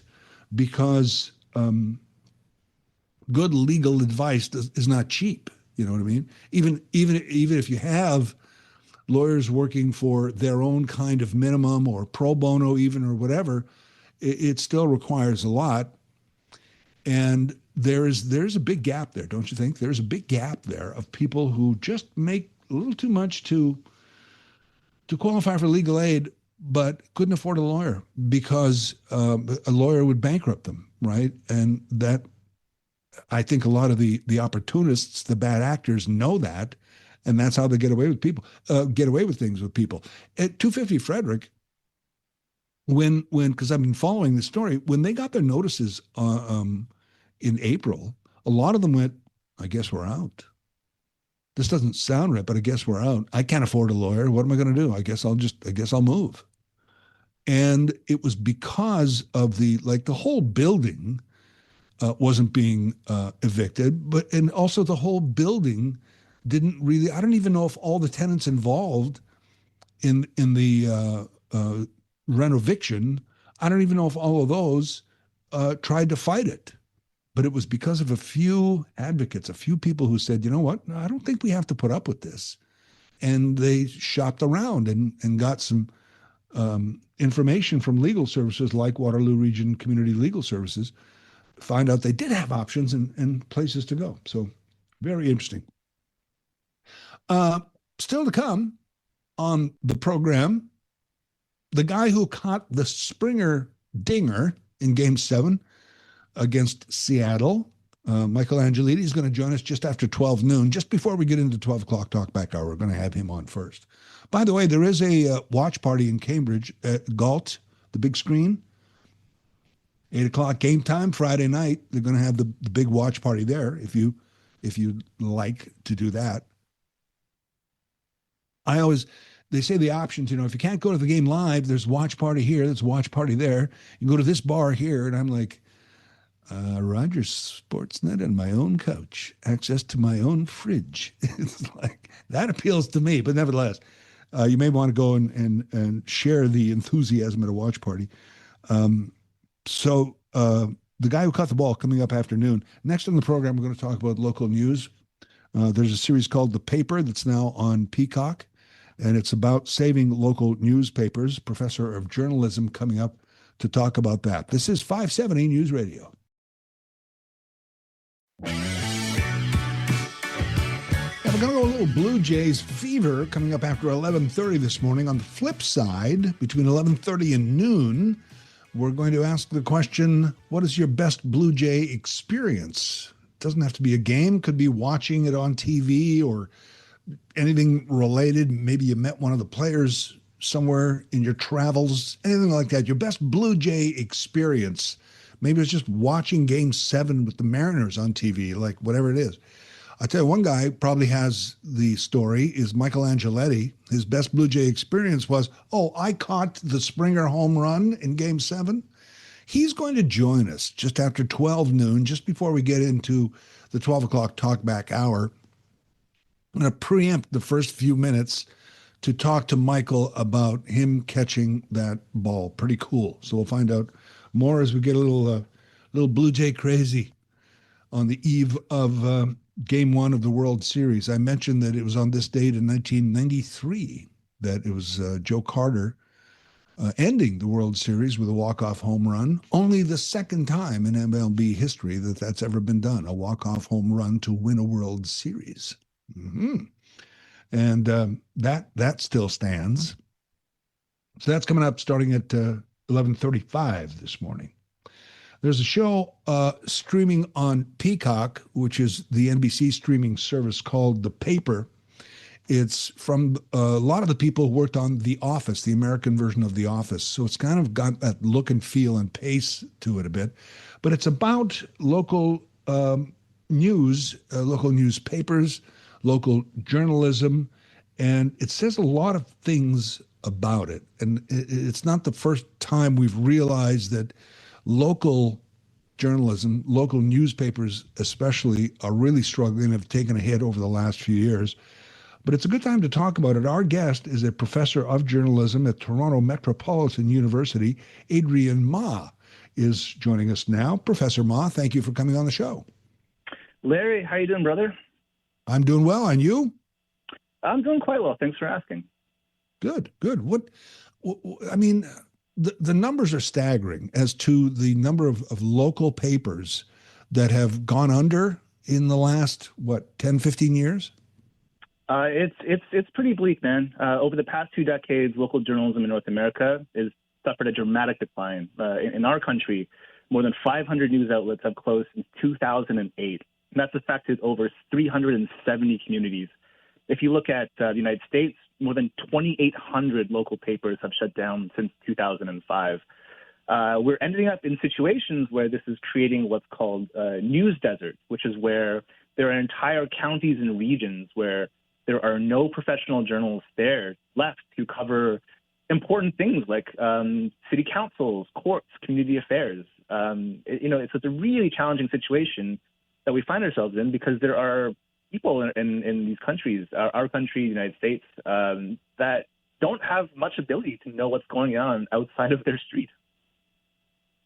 I should mention, too, that if you live in a Toronto or a New York or a Los Angeles, a lot of the local news is almost national. So I think we're talking about the medium and smaller communities here, right, that are just suffering because they can't find out. As you say, council and things like that, other events, it's tougher to find out. I mean, for sure. I think research definitely shows that, the communities that are suffering the most from this are communities of, smaller populations, 10,000 people or less. They're more rural areas. They're not kind of connected to these, bigger cities. Having said that, I think there's still massive challenges we're seeing with local news stuttering in, medium to large cities across Canada. We've seen cutbacks in many different areas, regional coverage being slashed. And your point is excellent about how so much of the news now has shifted to a more national and international lens because a lot of the news that we're seeing is being produced in Toronto, in Vancouver, in Ottawa, in the States, in Washington and New York. So there's that kind of switch to a more national, international lens, does help inform people, but we are missing a really vital part of our civic engagement, which is what is happening locally. And I've read too that the lack of local news is part of the reason for the divisive nature of our society, because the example given is like, if there's a big story happening in Cincinnati, it might not mean anything to anyone in Kitchener, but the whole story is always, this could happen to you in your community. And it starts to take on that tone, you know? Yeah, no, I think that's a really good point. There are clear consequences to our democracy when local news disappears. Studies have shown that as local news shrinks and disappears, we also see lower voter turnout. We see lower civic engagement. People volunteer less. Accountability on local levels all decline. And I think it's a really salient point to make, that the more that we focus on, national, international news, we're not talking to our neighbors. Like we're not hearing about them. We're not interacting with them as much. We're not interacting with our council people, municipal businesses. All that interaction, all that discussion, that conversation kind of dries up and it's been replaced by just a lot of online content, not necessarily news, but online content that I think takes us a step away from being able to interact with people in our own communities. Now, on the series, The Paper, they're trying to save the Toledo truth teller. A new guy's come in to run the paper, and he's gonna try and bring it back. Is that possible? Can this be saved? Is my question. That's a great question, and it's a challenging question. I think when people discuss this show and some of the different aspects about it, on the one hand, they're saying, well, products come and go for a reason. Is there a reason why newspapers in particular need to be saved? People prefer to get their news online, sent to their phones, or listen to it on podcasts and like. I would say that the real value of what the show, I think, is trying to do, and in a very, again, it's a sitcom, it's meant to be in an entertaining way, is the idea that we should value news again. We should, once upon a time, I think culturally, news was seen as something that was more of a public good than a commodity that had to be profitable. Larry, you're a longtime radio guy, right? You used to Yes, be a longtime radio host for the Niagara region, right? Yes, sir. Yes, and so you're probably really familiar with the career of Edward R. Murrow and the groundbreaking work he did at CBS. His shows lost CBS money, but there was a culture back then where the idea of good quality journalism was central to our functioning as a democracy. So shows like I Love Lucy would subsidize these shows, but they weren't seen as necessarily making profits to be having value. And I think that is the sentiment that this paper is really tapping into, which is that, listen, newspapers may be a bit of a loss. Journalism is expensive. Journalism takes investment. It requires a lot of money, but there's a value to it that maybe can't be expressed in terms of bottom line dollars and cents. And that is informing the community and giving people the ability to connect with their neighbors in this way. The Broadway play Good Night and Good Luck. They just ran that. They ran it on a live performance on CNN a couple of months ago.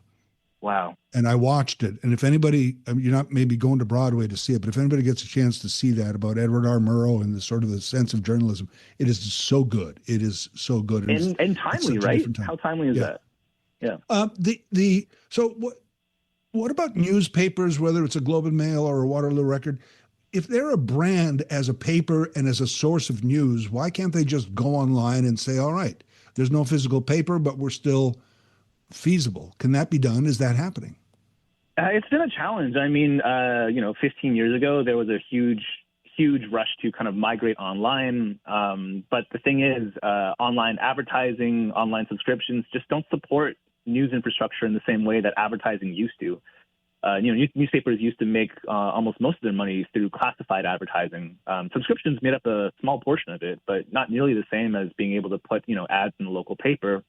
Online traffic for local news is declined largely due to social media aggregation. Like people not necessarily going directly to news websites, but having information coming to them through their filtered and curated streams.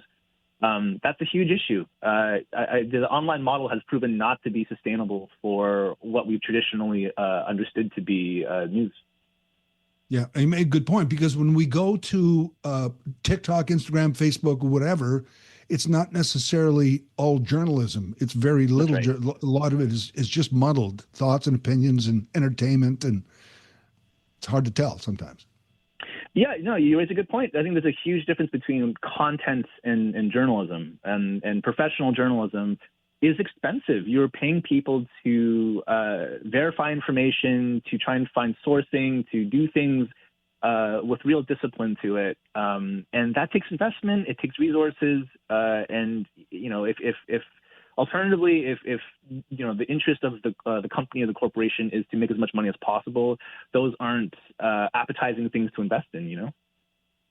When quick story, when I'm guest hosting here, and I put a post on Facebook saying, please join me, and I add the link to listen, it won't let me post that on Facebook.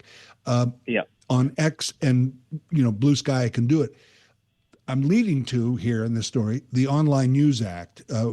We did reach a deal with Google. Some money's coming in. What is that a good idea in your opinion?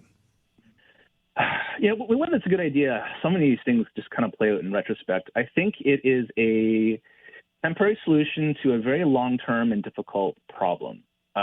So as you correctly stated, Meta did not agree to this, and so putting news links onto Meta is still not happening. Google pledged $100 million per year to Canadian publishers under this act. But we're still seeing that a lot of this money, while it is helpful, and especially in this temporary, as a temporary solution or temporary help, it's flowing a lot to major chains like Postmedia and Torstar, and smaller outlets are still underfunded. So there's a discrepancy between where this money is going to, and I think the most vulnerable news institutions that we have in our country. Where do we go? Is there, should local news be saying one of their headlines should be, by the way, local news is important? Our lead story today is read local news. How do we get this back? I think that's an excellent question. And, so part of it is, despite the bleak statistics, I would say that local journalism isn't necessarily dying. It is changing, though. It's evolving. We've seen some success. If you look at BC using community models like the Narwhal, the Tyee, they're hyper-local journalism that mixes membership, philanthropy, co-op ownership, that can really sustain meaningful journalism. But on a kind of cultural level, I think really returning to the idea that journalism could be treated as a public good, a public utility, and it's being invested in the way that we invest in libraries or public transit, other things that we find valuable.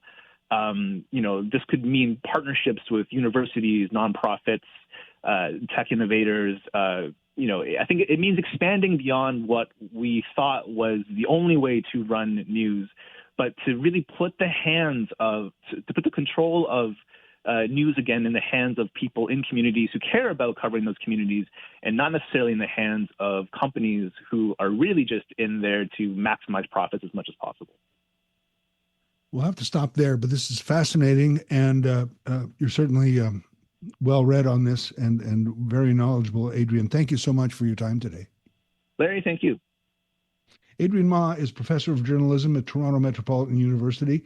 This conversation kind of inspired by The Paper, which is a show streaming on Peacock right now. And it's about trying to revive a local sort of smaller town, Toledo, Ohio. Okay, so it's not tiny, but it's trying to trying to revive a small paper there, and sort of the state of papers and local journalism in general. More on this in a moment. This is 570 News Radio. the more that we focus on national, international news, we're not talking to our neighbors. Like, we're not hearing about them. We're not interacting with them as much. We're not interacting with our council people, municipal businesses. All that interaction, discussion, conversation kind of dries up and been replaced by just a lot of online content, not necessarily news, but online content that I think takes us a step away from being able to interact with people in our own communities. Man, there's a lot of content right there. Very good stuff from Adrian Ma, professor of journalism at Toronto Metropolitan University. My guest just moments ago. I'm Larry Fedoruk in for Mike Farwell. And we were talking about local journalism and especially local newspapers, but local journalism in general. You got 570 News Radio. You got a couple of local newspapers. But what if you weren't, Kitchener, Waterloo, Cambridge? What if you were just Kitchener or just, where do you get your local news? It might not be there. You thank goodness that you live in a larger enough area that can facilitate some local media, which you need. But in hundreds of communities, what was that stat that Adrian had? Local news, over the last couple of years, 500 outlets as far as local papers have had to close down, affecting well over 350 communities. Suddenly don't have local news, suddenly don't know what's happening at their council, don't know. And then, as one of the things Adrian mentioned, studies have shown that local voter turnout tends to go down when you don't have local news. And that's not good because local voting turnout, civil municipal elections, already struggle with voter turnout, which is really odd because it's the one level of government that you feel the most every day, that their actions affect you most directly every day. Carney was on TV last night talking about the economy, and we're all concerned about the economy and where Canada is going and how it's going to affect our jobs and our lives and the price of groceries. And yes, that's all affecting you, but if you wake up in the morning and your tap's not running or your street's closed suddenly that's local government. It affects you so directly and quickly, yet it doesn't get the voter turnout. So if you want to have even less voter turnout, in municipal elections, get rid of all local news.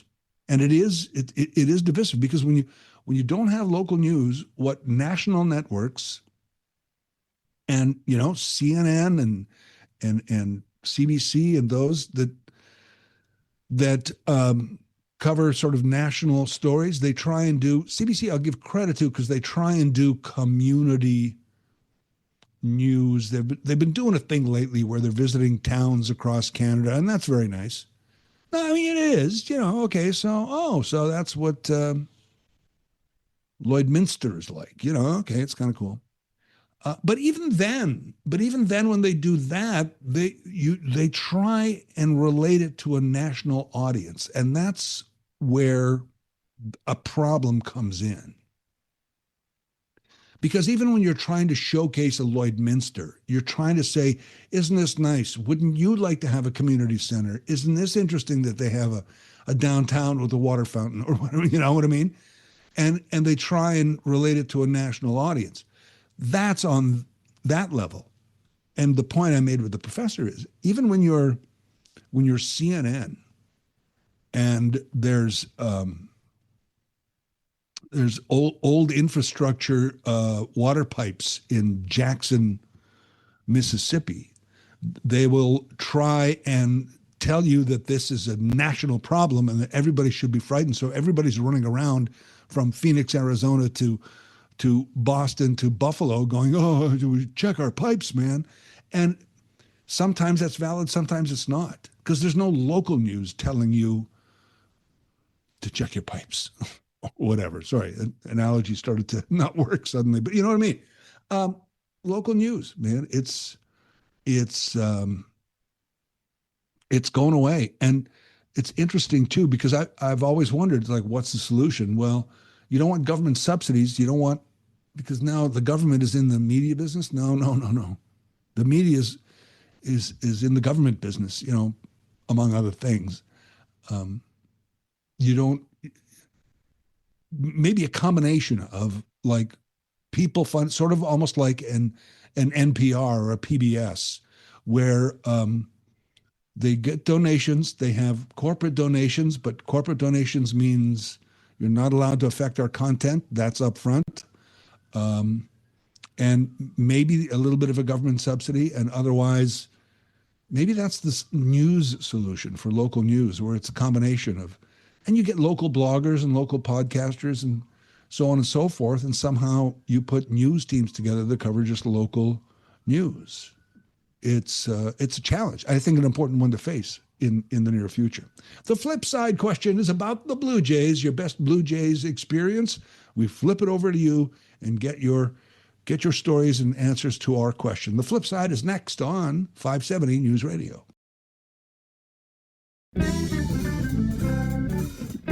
Flip side. Catch you on the flip side. That's absolutely right. You know the flip side. Every Thursday at this time, we flip it over to you. We ask a fun question and get your responses at 519-570-2545. That's 519-570-2545. 1-800-570-5715 or star 570 on your cell. Today's question, what is your best Blue Jay experience? I mentioned earlier, doesn't have to be a game you went to. Maybe it's just a game you watched on TV with your family, or you met a Blue Jay, or it's Blue Jay related in some way that's not obvious. But what is your best Blue Jay experience? Here's George. George, go ahead. You're on 570 News Radio on the flip side. In there. Hey. Yay. My experience is similar to yours. It was late 70s, early 80s. We were at the exhibition, and my parents didn't tell us, but they had tickets for my brother and I, and we just loved that. It was our first game ever at a Blue Jays. So there you go, summer exhibition time, late 70s, early 80s. It was a great time. Oh, fantastic. Hey, George, have you been to the exhibition grounds lately? Not lately, but I was there maybe about 5-10 years ago. Yeah. Because if you know where that new stadium, the BMO Field is, yeah. If you go just south of there, there's a marker that shows where home plate was. I gotta check that out. That is so cool. I didn't know that. There you go. Yeah. Thank you. All right, man. Thanks for the call. I didn't know that either. I was just, for some reason, I guess during I kind of got into the Jays this year, especially in August, when people were going in August, is this team real? Like, could this team go further? And I started reminiscing about my experience going a couple of times to games at Exhibition Stadium. And I was like, I wonder if you could go find home plate wherever it is. Where would it be? So I looked it up, and there's like, yeah, there's a marker. There's a marker there. I mentioned this to my brother, and my brother says, oh, yeah, sometimes when I'm there, I run the bases just for the hell of it. Well, maybe more rapid walk, but, yeah, it's not a big deal. It's just a little marker in the ground that this was home plate at Old Exhibition Stadium. This is the flip side. We're asking, what is your best Blue Jay experience? Preston, Paul, go ahead. Good morning, Larry. How you doing?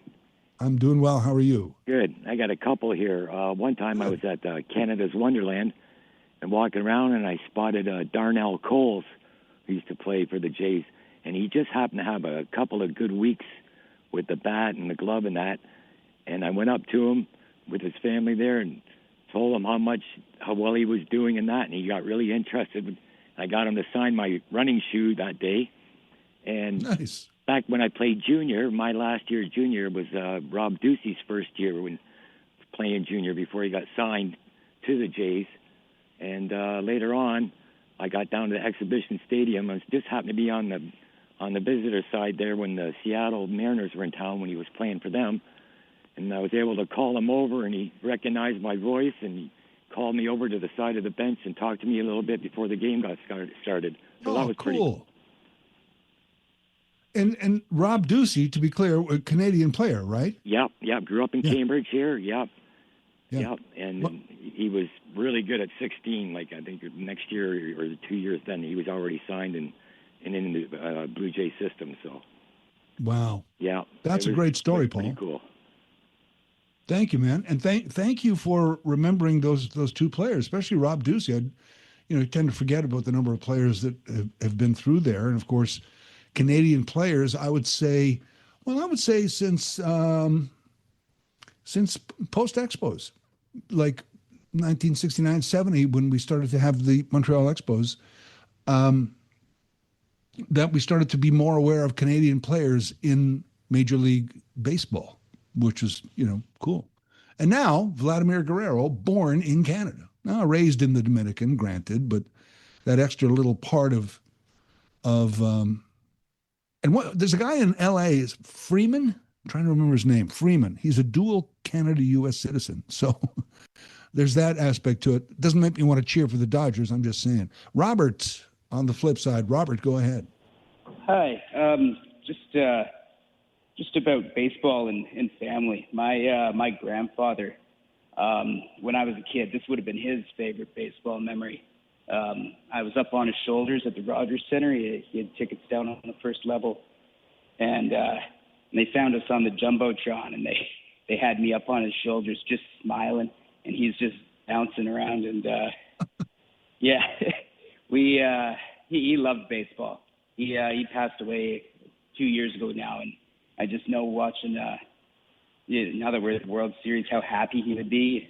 And all my favorite memories with baseball involve him. So I just wanted to put that out there. Wow, that's so cool, Robert. Thank you for sharing that, man. Thank you.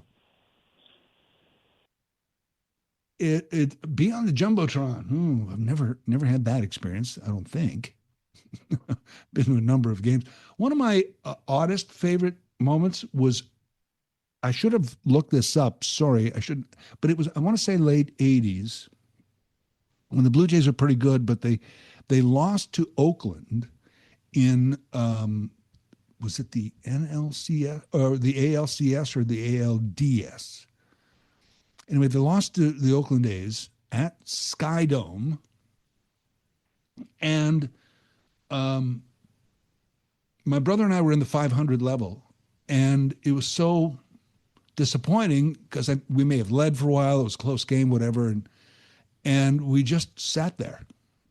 And the Jumbotron had some stuff gone, some replays, and eventually they had some player interviews and things that were probably on TV, but they were running them on the Jumbotron. And we just sat there. The whole place was clearing out. I think we sat there until somebody finally came up to us from Skydome and said, okay, go home. A favorite, I don't know. It was just kind of cool. Me and my brother sitting there way up the 500 level. The place just almost empty at this point, and we're watching and wondering maybe there's a late decision that would reverse the loss. Of course, that was not going to happen, but, kind of sitting there, kind of wondering, I also have I used to work with a guy, some of you may remember this guy who's legendary. His name was Tom Rivers. And there's no plaque anywhere or no recognition of this, but Tom Rivers and I, who worked together on a morning show for a bit, did the very first broadcast from Skydome. And he just wanted to do it. It was kind of his idea. It's like, we should do it from Skydome. And Skydome was about to open with the grand opening ceremony in about 3 or 4 days. And we said, well, let's do our morning show from there. So we got permission. And I remember walking through there, trying to get, and we actually went up to what would become the broadcast booth, because that's where they had us set up in there.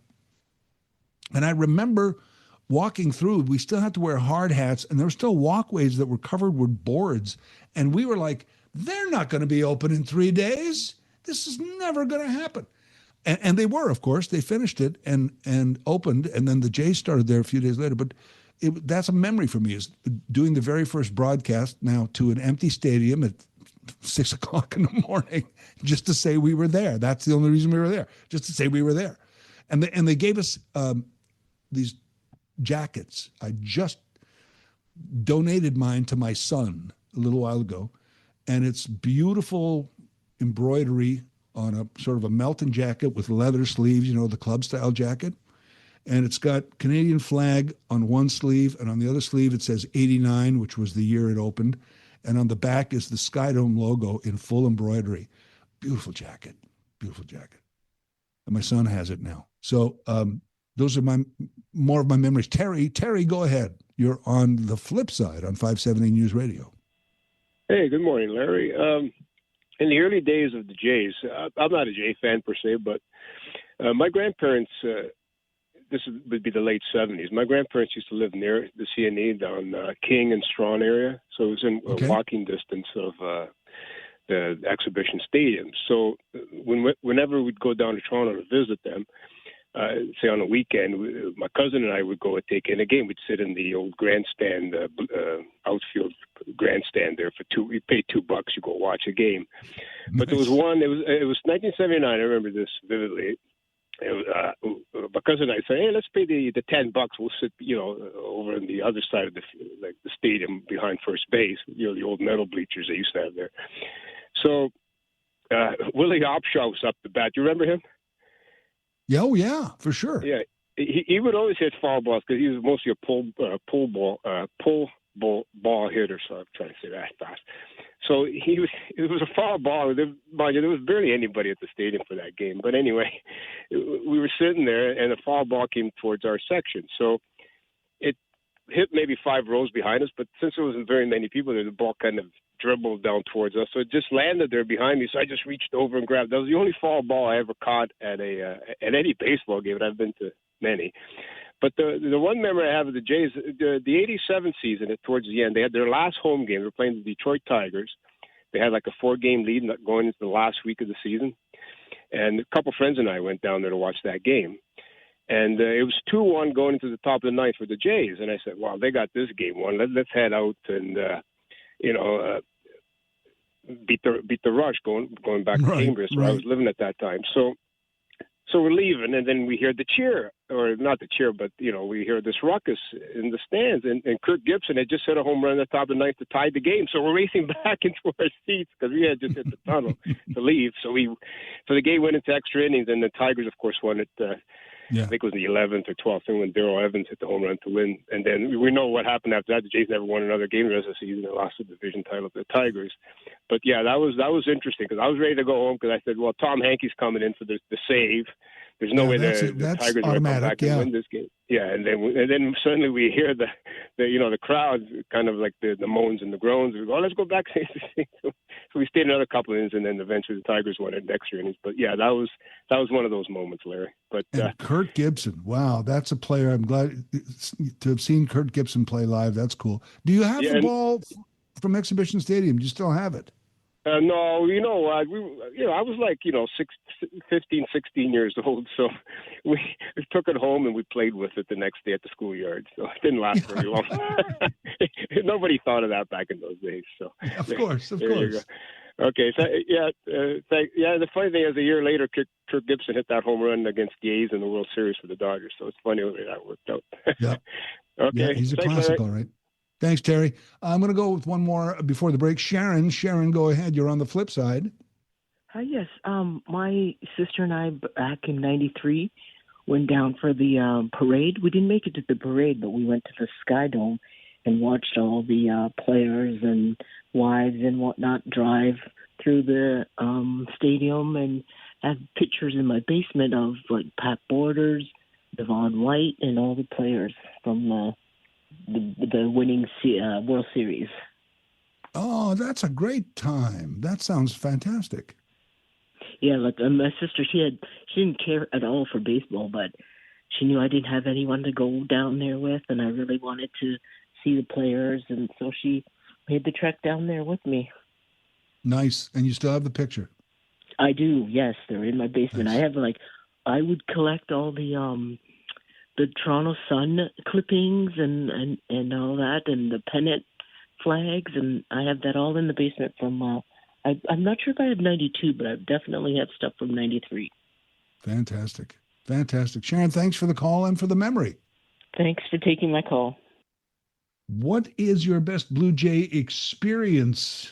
Some really great stories so far. It's the Flip Side. More in a moment. 570 News Radio.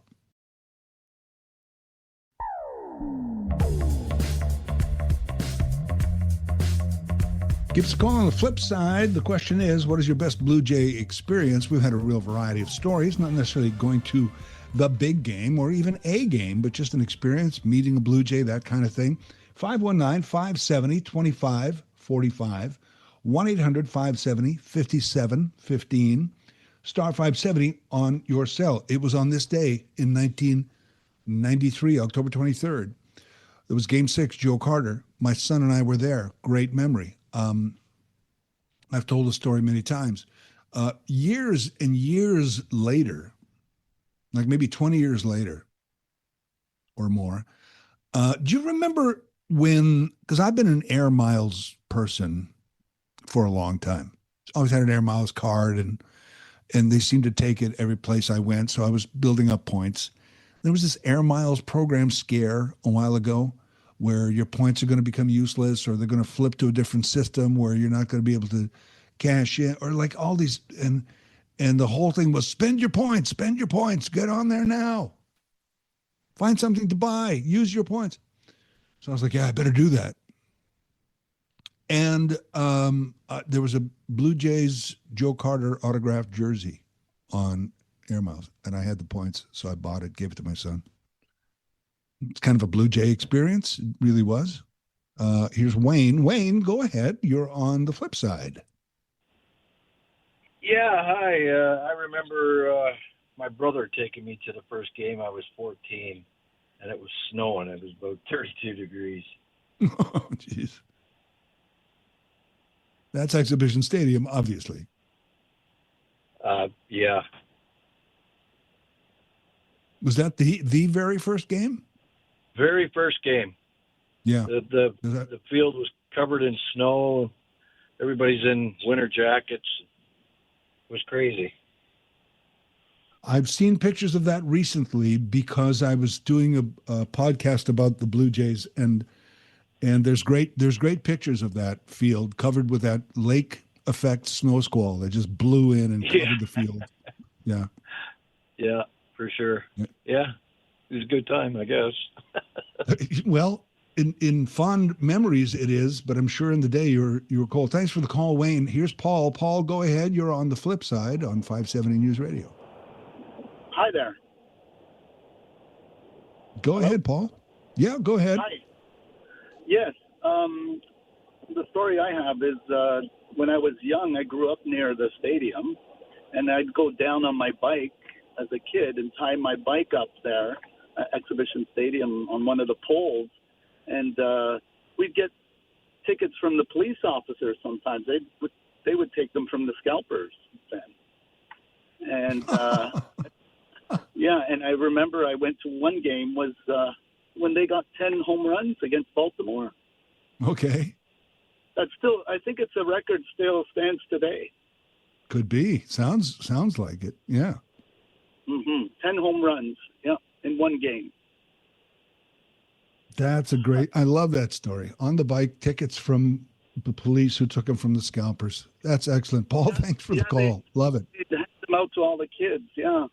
Yeah. It was great. Great so memory. Cool. Thank you, man. Here's Scott, first-time caller. Scott, go ahead. You're on 570 News Radio. Well, sir, how are you doing today? I'm doing good. How are you? I'm awesome, man. I'm so excited. I'm like all the other diehards. Mike, I'm a Toronto boy. All right.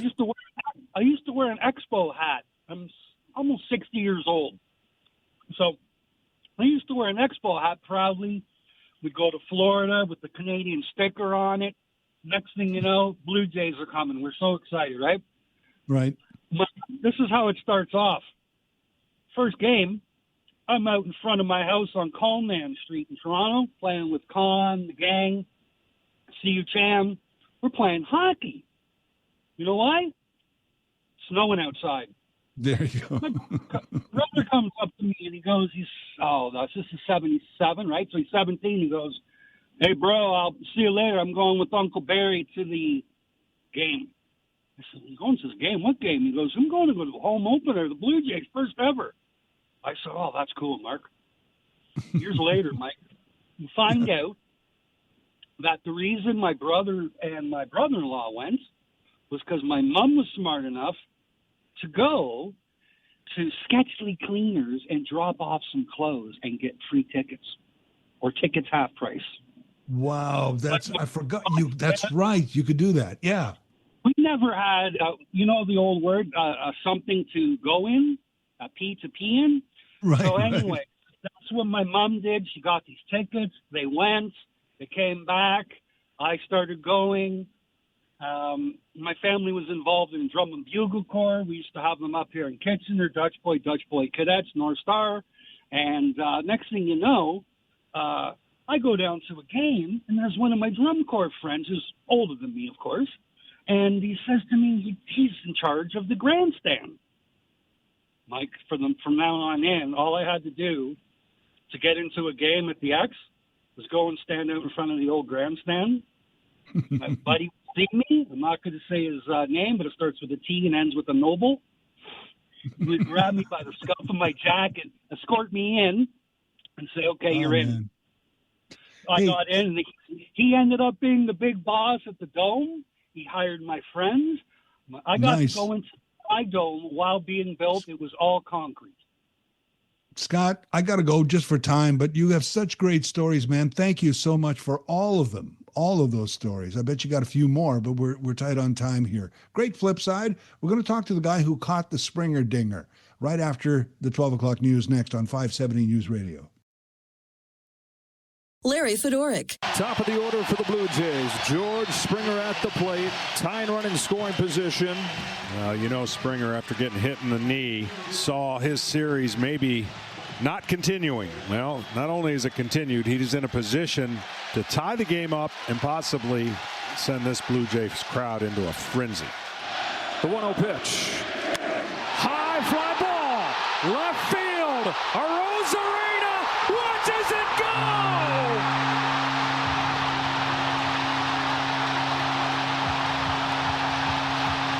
George Springer has his Jose Bautista moment. Oh man, I'm standing up in my living room screaming at the TV, and when I stop screaming, I can hear screaming coming from other units. People watching the game.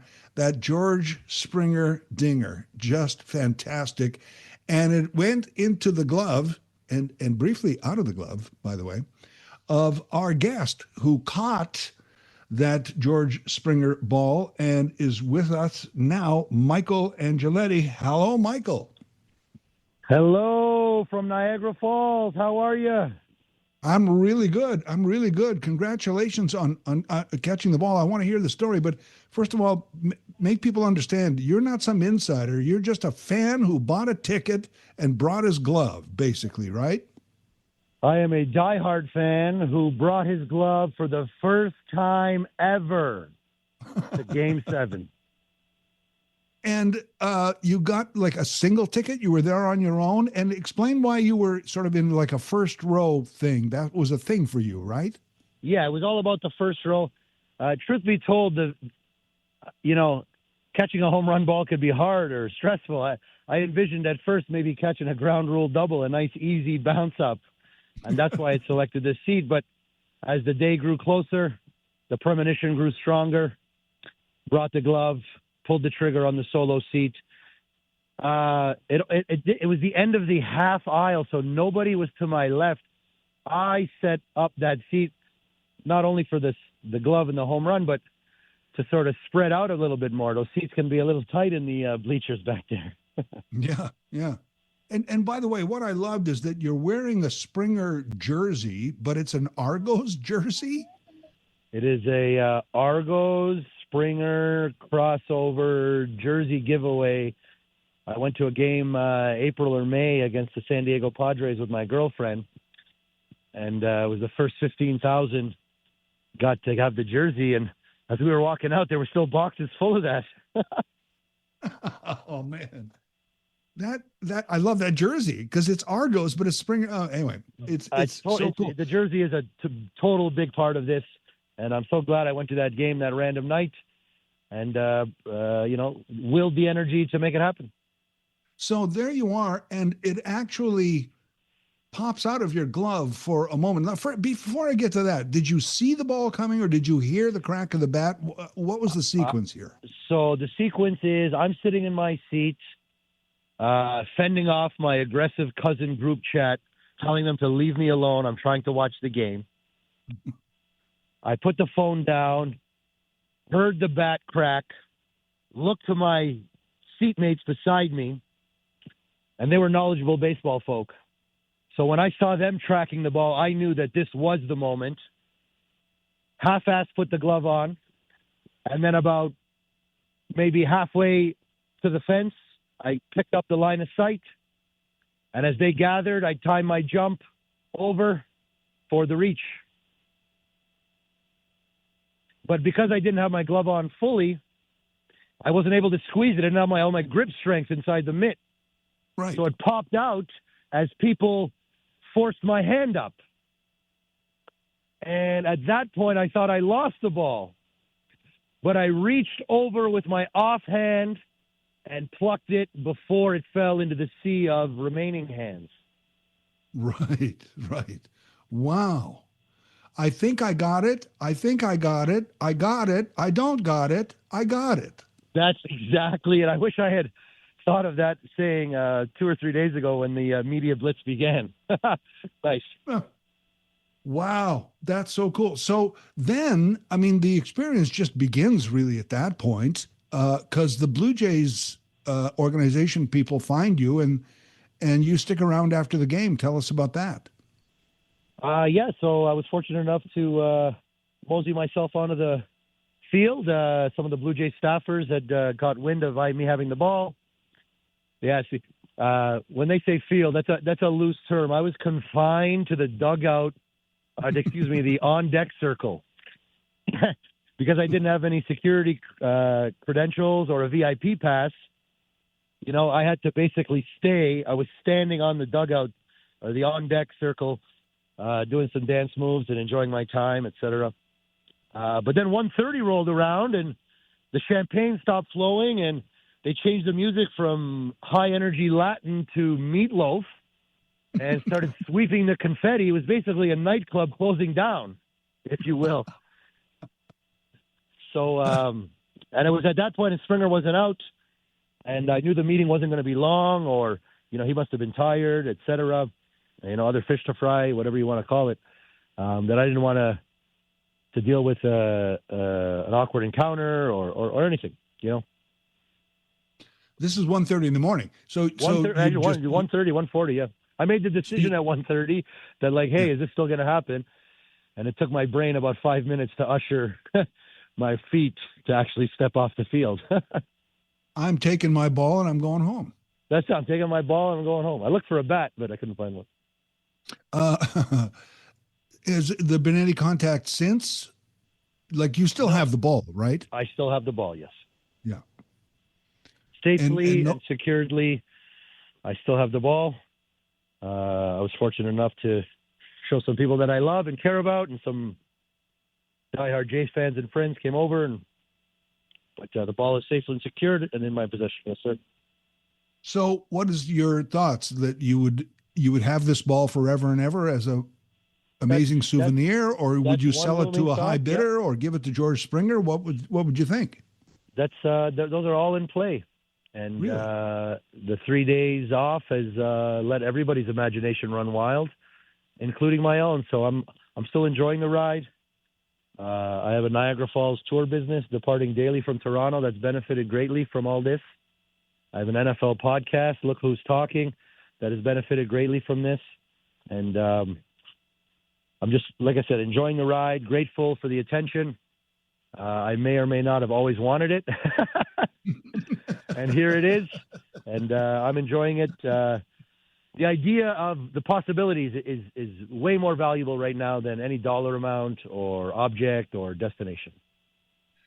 Well said. That's a good thought to keep. You know, I was thinking when I saw you on TV afterward or the next day, that if there weren't a World Series right after this, that maybe Springer or somebody would be called, because these guys are so focused on the next thing. Till it's over, we're not focused on anything else. For sure.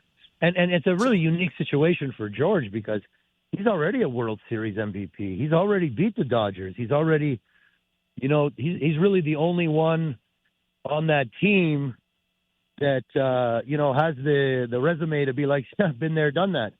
Right. So, right. And we're going to need to lean on that if we want to beat the Dodgers for the record as well. Hey, you know who spends money on baseballs and has quite a collection? Is Geddy Lee of Rush. I've heard. Yeah. So, So yeah, maybe like I said, I'm open. I'm not closing any doors. Right. I actually seen him at a J game, when the playoff games running around. Yeah, so his name has been tossed around a lot. Also, Drake, his name has been tossed out a lot, and it's his birthday today. Happy birthday, Drake! We love you, bro. 6 for life. Wow. Well, congratulations again. And boy, you just seem to have a great attitude about this whole thing. I mean, if nothing else but the experience and the ball, if nothing happens after this, that's still pretty good. I couldn't agree more. I'm not pushing the envelope. I'm going to let the world come to me. As mentioned a moment ago, I've low-key been waiting for this, and I'm not ready to relinquish it. Who knows where it'll lead, to what opportunities and what field. I've always had my fingers and toes in a few different pots, and maybe then one of those will sprout finally. Are you going to any World Series games? Do you know? Not planning to. Okay. Because I'm hopeful that my Niagara Tour business will be busting at the seams with international media and fans. Everybody goes to Niagara when they come to Toronto. So right. You're going to have to start. I wouldn't recommend it, but you're going to have to start taking that ball on tour as well. But that's probably too. No, you don't want to do it. And then was kind of scolded by many people not to again. Now, tell me, what is your company? Our company is Niagara and Toronto Tours. Okay. My father started it in 1978. I assume they can find you online. Yes, Niagara and Toronto Tours. It's our company website. Very funny, very fast tours to Niagara Falls from Toronto. And the best part of we've been saying it for 30 years before the catch.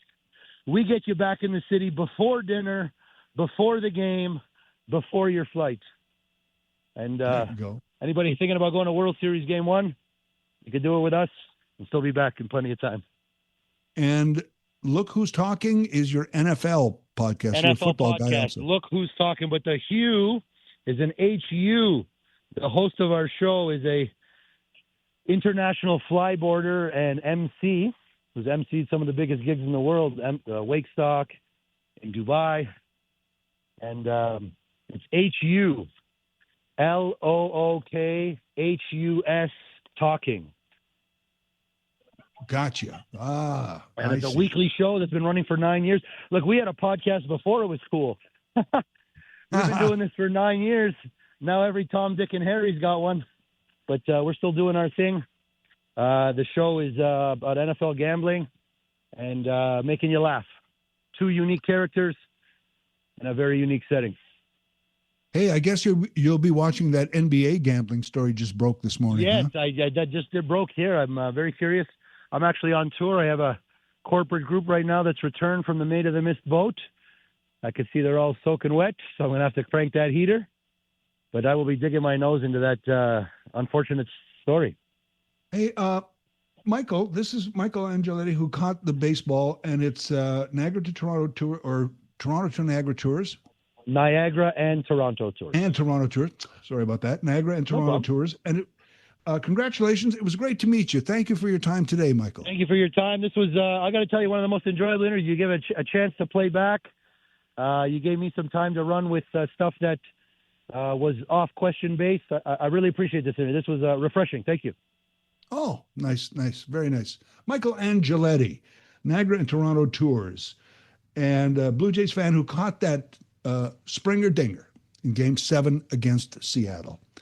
We'll get to your calls now in a moment. We'll begin our 12 o'clock Talkback Hour officially in a moment here on 570 News Radio.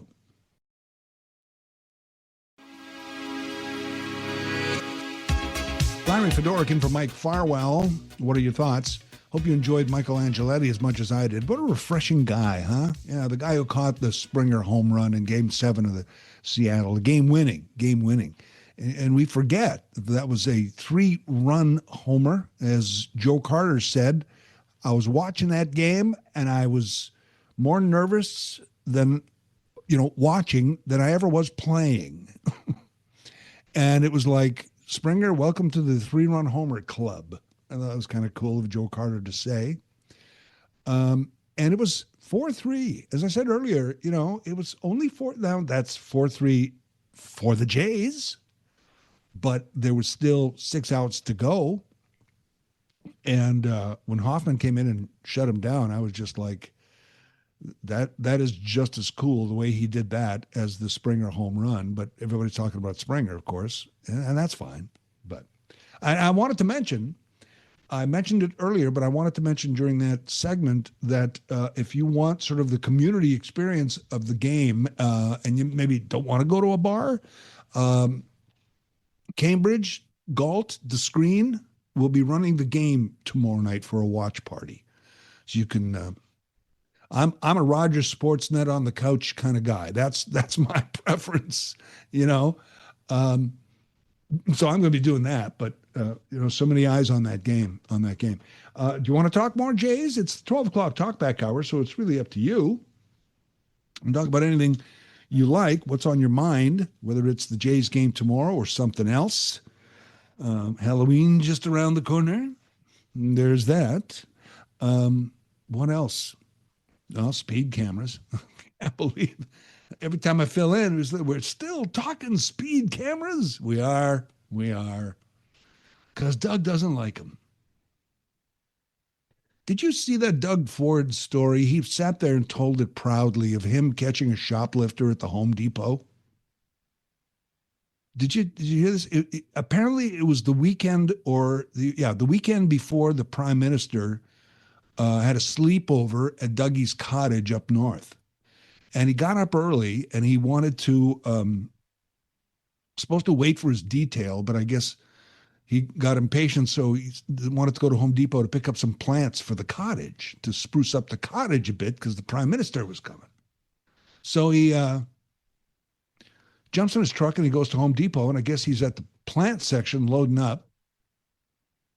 And some guy runs out of the store with a backpack and he's being chased by an employee and a manager going, stop, you stole that. And he runs down the side of the Home Depot by an alley there. So Dougie jumps in the car and chases him down the alley, cuts him off and jumps out and is like, hey, what do you got in your backpack? Which, by the way, I mean, this is going to sound terrible, but that's actually illegal.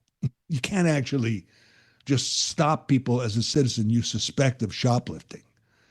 If somebody does something obvious, like you saw them shoplifting or they took your wallet or whatever, you have a right to confront the person. You have a right to defend yourself. There's lots of rights you do have. But just chasing a random person because somebody said they were shoplifting, I don't know, man. That's borderline stuff, But anyway, Dougie was very proud of himself. Good for him. But anyway, Dougie doesn't like the speed camera, so we're going to put a hold on speed cameras. Really, it's up to you, whatever you'd like to talk about. Here's Ron. Ron, go ahead. You're on the 12 o'clock Talkback Hour. Have we got Ron? There he is. Ron, go ahead. Sorry, sir. Go ahead. There I am. Okay, thanks.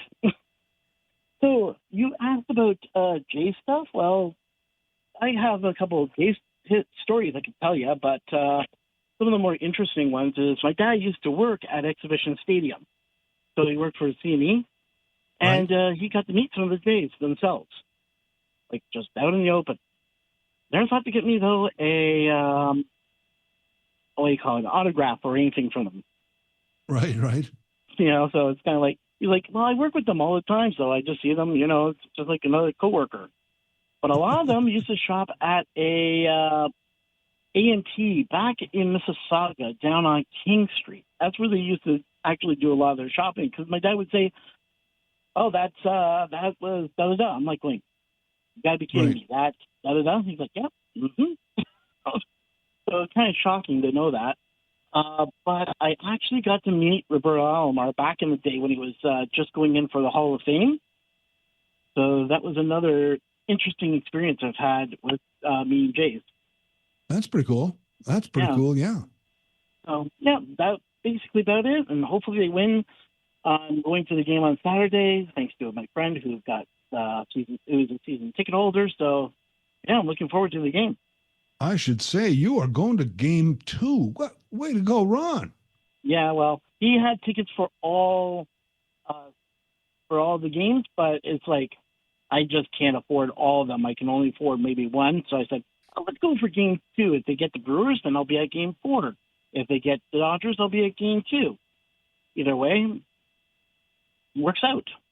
Works out. Way to go, Ron. Thanks for the stories, man. Yeah, no problem. Bye. I used to live in a building years ago, and you'll know what era this was as soon as I say it.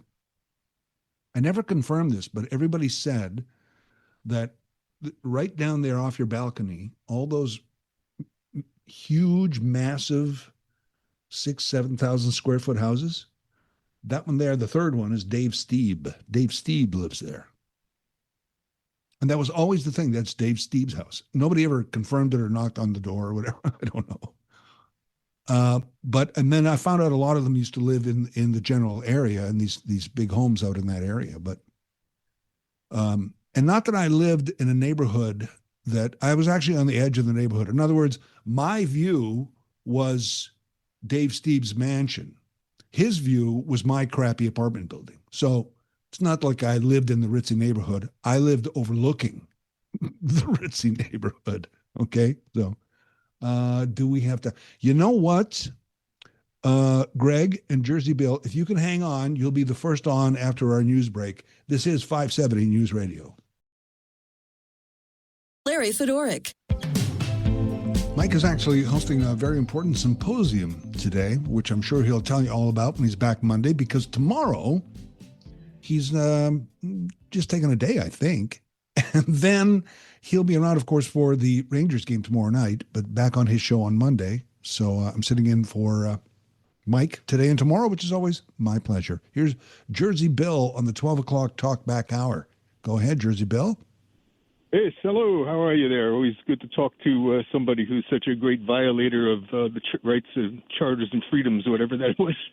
I missed that one, but I tell you, I'm totally on your side. It's really sad that somebody had to attack you that way. No, that's going back a couple of weeks ago when I was hosting. For people who don't know what we're talking about, a guy and I had a great heated debate about rights, the freedom of speech in this country. But anyway, okay. It's well, just and really, it's great that the Blue Jays are in the series, but really strikes me is, everybody could see that both those teams, both the Blue Jays and the Mariners, certainly the Dodgers, all the teams now involved in this in the playoffs were giving their 100%. But just as you were having all these segments on the Blue Jays, out comes this thing, which was also reported on this station, about there being now a tremendous gambling scandal in the NBA. Yeah, and one has to shake one's head. I mean, now even the rookie players are getting decent salaries. I had to think back of that the gambling scandal of 1919 that turned the White Sox into the Black Sox. That's right. And I just looked it up, and those guys, of course, back then was the currency was harder, but they were being bribed with $10,000 and $20,000, which was a considerable amount of money, and of course they weren't being paid very much as ball players back then. But these days, that coaches and players with hundreds of millions of dollars in contracts, or at least tens of millions, also would be corrupted by gambling. It's shocking, and one wonders with all these gambling sites what lays ahead for professional sports, and heaven forbid college sports as well.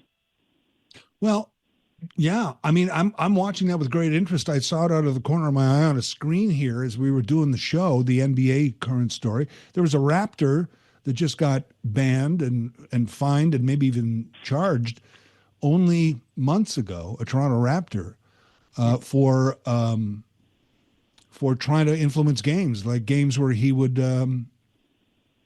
pretend he was injured and go out and stuff, and it was because of to try and help his wager on an NBA game. So I mean, it's invasive on all high level sports right now. Sports gambling, it's crazy. Yeah, and that's exactly what supposedly the Black Sox did, because their pitcher Chahot, I think his name was, he was the one that came forward and said, yes, these other members of the team who otherwise probably should have won that World Series, essentially were half-stepping, making errors, and having Cincinnati win that series instead of them, and now it's being duplicated again. This is really, I mean, and of course the corruption doesn't go to there.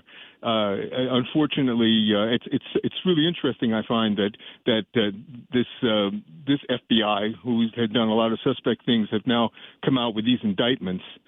At the very same day that Donald Trump now, this is another thing that just came over the wire, Donald Trump has pardoned one of these cryptocurrency guys who has dealings with his own family. Oh, gosh. Yeah. Why not just tear down the whole White House? Just tear down the whole government and let's see what the reaction will be. Why don't you, Mr. Trump? I just shake my head over everything going on. Wow. Jersey Bill, thanks. You covered a lot there, man. That's, yeah. That was, by the way, the movie is 8 Men Out. If you ever want to see a movie about those Black Sox, it's a movie. It's not a documentary, but it's pretty good historically. And but as far as gambling now, I mean, in the NBA, there was a scandal with referees being involved in making calls and things where you could move a game a few points here and there, you know. And NBA games have been won 108 to 107 on a buzzer beater, you know. So it's even a point or two here and there is important to all of this. Here's Greg, who's been waiting patiently. Greg, go ahead. Hey, I just have a couple Flipside topics. I didn't get there in time through the Flipside, but I have a couple stories of basically where we'll say I hit the post, like almost. First one is one time at a game, I was sitting in row 30, just past third base bag. My brother was part of like a season seat package holders with other people, so I had seats for that game, and it was Manny Lee hits a foul ball, and eventually I look, it's like, hey, that's coming right at me. And I get ready with two hands, and the guy one row below me just sticks up one hand, and just basically lets it hit, and there it goes dribbling down the stairs then. It's like, okay, he made no effort. He ruined mine, and apparently I was on the Jumbotron. I did not know that until I got to work the next day, and about 11 people said, were you at the game last night? And I said, yeah. And they said, that was you on the Jumbotron. It looked like you wanted to kill someone. I said, yeah, that's maybe pretty accurate too, because this guy made no effort to get it himself. He just ruined my chance. Oh. And so that was as close to a ball I ever got, and as close to a real great celebration. In that same season seat package, we decided who gets what seats way at the start, if games exist and all. If Joe Carter would not have hit that home run and they went on to lose, my brother and I would have been in row 2, just past third base bag for what would have been Game 7 that year. Oh, but the game never existed. And we would have had to think, okay, like I'm hearing back then, like $500 for a ticket on the street type of thing. And it's like, wow, do we take that and go watch in the bar? But never had to make that choice, thanks to Joe Carter. But that's right. Can't argue what he did either. But again, so close to something real big. So That's it. That's my stories. Those are cool, Greg. Thank you so much. Thanks for the call. A news segment this past week on television, somebody sent in a picture of a Game 7 ticket for 1993 that they still had, and of course never had to use. But that'd be a great souvenir too. 1993, Blue Jays and the Phillies World Series Game 7.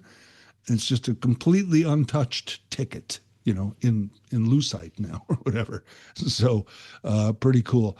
Who is next here? Well, let's go with Mark. Mark, go ahead. Hi, Larry. What do you think about bringing Bo Bichette back into the lineup? My thoughts are, if it ain't broken, don't change it. I think keep him out unless he's really needed. What do you think, Larry? Mark, you're in my head, man. I was thinking that since Game 7 of the Mariners. I don't know. Here's a guy that helped you get here, really. I know he hasn't been around for 6 weeks or longer, I think it is, but he helped you get here, and he is a star player, and if he's healthy, why wouldn't you put him back in? But I'm with you also. The 1 through 9 on this team, the way it's been in the playoffs in September. Yeah, I hope John Schneider doesn't overmanage his team, which he's done in a couple of pitching changes. So I'm hoping, just keep what you got going is working. I was thinking that exact thing, Mark, and I don't know if there's a definitive answer, and I certainly don't have one. But I feel that it's like these guys are so good, all of them right now. They're getting on.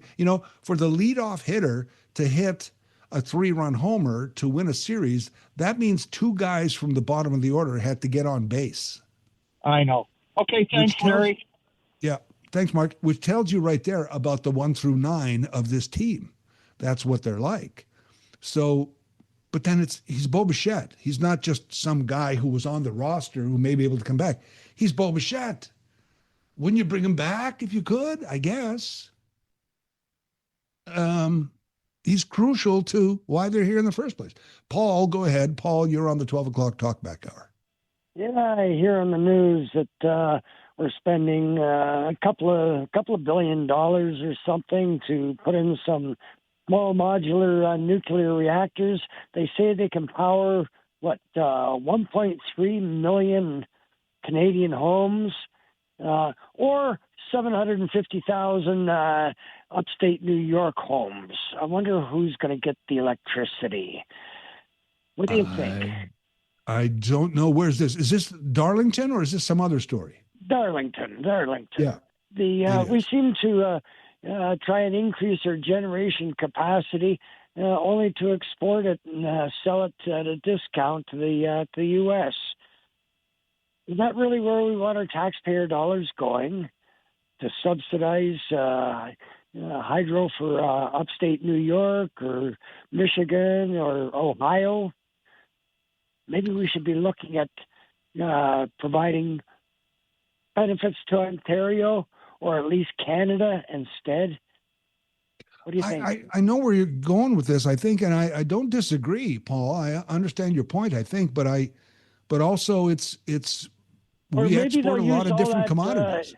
All that extra generation capacity to power up all these electric cars that people won't buy.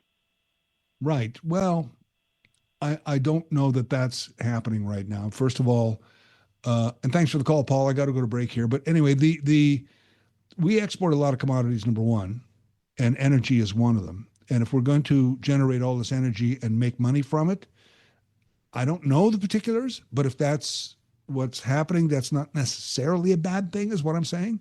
And also, electric cars, well, it's a non-starter, so to speak. Sorry, that's not a good phrase to use when we're talking about cars, I guess. Non-starter. But we just don't have the infrastructure, and nobody's buying them, and the subsidies are gone. So I just don't think it's happening. Hybrids, things like that, maybe, but just the pure electric car, I don't know. What's happening with power in the U.S. is not just because of tariffs and things like that, but their electricity rates are going through the roof. Part of the reason is these huge data centers, I guess, that are being built in all these places. Like, so your Metas and your Googles and your Amazons and everything, they need massive, massive data centers. And, if you still have a desktop, imagine that little unit beside your computer or beside your screen that is your computer.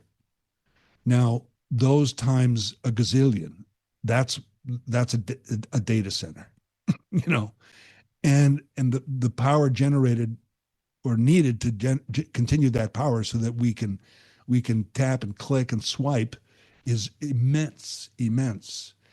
And so there's such a high demand for power in the United States, or everywhere, but especially in the United States right now, that those who just need power to heat and light their home for the winter are paying more. That's part of the reason these power deals are being made. Literal deals for power. It's the 12 o'clock Talkback Hour. More of your calls in a moment. This is 570 News Radio. Larry Fedoruk in for Mike Farwell for today and tomorrow. Your thoughts, your ideas, your comments on the 12 o'clock Talkback Hour. Here's Dylan. Dylan, go ahead. You're on 570 News Radio. Yeah, just calling in after Paul's call there about these the announcement about these new nuclear units that they're constructing. Maybe today we don't need the power, but you're absolutely right. With AI coming, with the increase in population, power is a resource that drives investment. When these people are planning these multi-million, sometimes billion-dollar projects, power comes into play. The fact that we're selling power to the U.S., that's it's leverage in a way, just like the oil from Alberta. Besides all of that, these units are groundbreaking. These miniature nuclear units, and it's Canada driven. We're the first in the G7 to do it. This is a technology that we'll be able to export around the world once we've nailed it down. I can't find a downside to it. Nuclear power is by far the cleanest power. Outside of the waste, for now we're storing it. We'll have to find something to do with it eventually. But in normal operation, it creates no emissions. It doesn't clog the skyline with turbine blades. Solar panels use rare earth minerals that are expensive and costly. Dangerous to the environment to mine. We really got to get down, start counting on nuclear power a lot more. It's definitely the only option that provides the volume of power from a clean source. I think it's great. Great points, man. I forgot about those new reactors, if you will. Those are amazing. Here's Terry. Terry, go ahead. You're on the 12 o'clock Talkback Hour. Hey, Larry. About what Jersey Bill said in the gambling thing in sports, I'm willing to bet, I don't know for a fact, but I'm willing to bet if you gave all these sports leagues truth serum, that they would admit to loving all this stuff. Because do you remember years ago, all these sports leagues frowned upon gambling, like what happened to Pete Rose, and even if you go earlier than that, with Paul Hornung and Alex Karras, they were suspended for a season from the NFL back in the '60s for gambling. But as long as people are interested, because if you watch even these fantasy leagues, there's a lot of interest. Just these people don't know much about sports, but they love the interest regarding the gambling part. Like, well, I'll put a wager on this team, or I'll pick this player for a fantasy league, because these sports teams are worth billions and billions of dollars, not because these teams win on the field, but because of the interest, the promotion, and the marketing aspect of their teams. As long as people are interested in watching, regardless if they're watching for the interest of the game itself or because they have interest in some wager that they put on, it increases the value of these sports teams. So, this thing with these two NBA, one was a coach, the other was a player. I heard that this morning too. I heard the one with Chauncey Billups, the coach of Portland. He was his involvement was more with the mob, I guess. That's what they reported. It might not even have to do anything with the actual team that he was on, whether he was wagering or betting on it. But that is interesting just to hear that. But yeah, like I said, if you were to give these owners, these sports teams owners, truth serum, they would admit to loving this stuff. They're not going to admit it. Okay, go ahead. And you were willing to bet on that, you said. So, so there you go. There you go, Terry. I got to run, Terry. Okay, thanks, Larry. You bet. Thanks, man. Here's Tom. Tom, go ahead. Hi, how are you? Good. How are you? The biggest betting is from like if you go in Toronto or all over the world, or the Chinese gambling is huge, and it's bigger than ever. Like your top player, Michael Jordan, was heavy involved in Vegas. He owed millions, and then they killed his father. So it's all over, and it's really huge, and everybody's making money.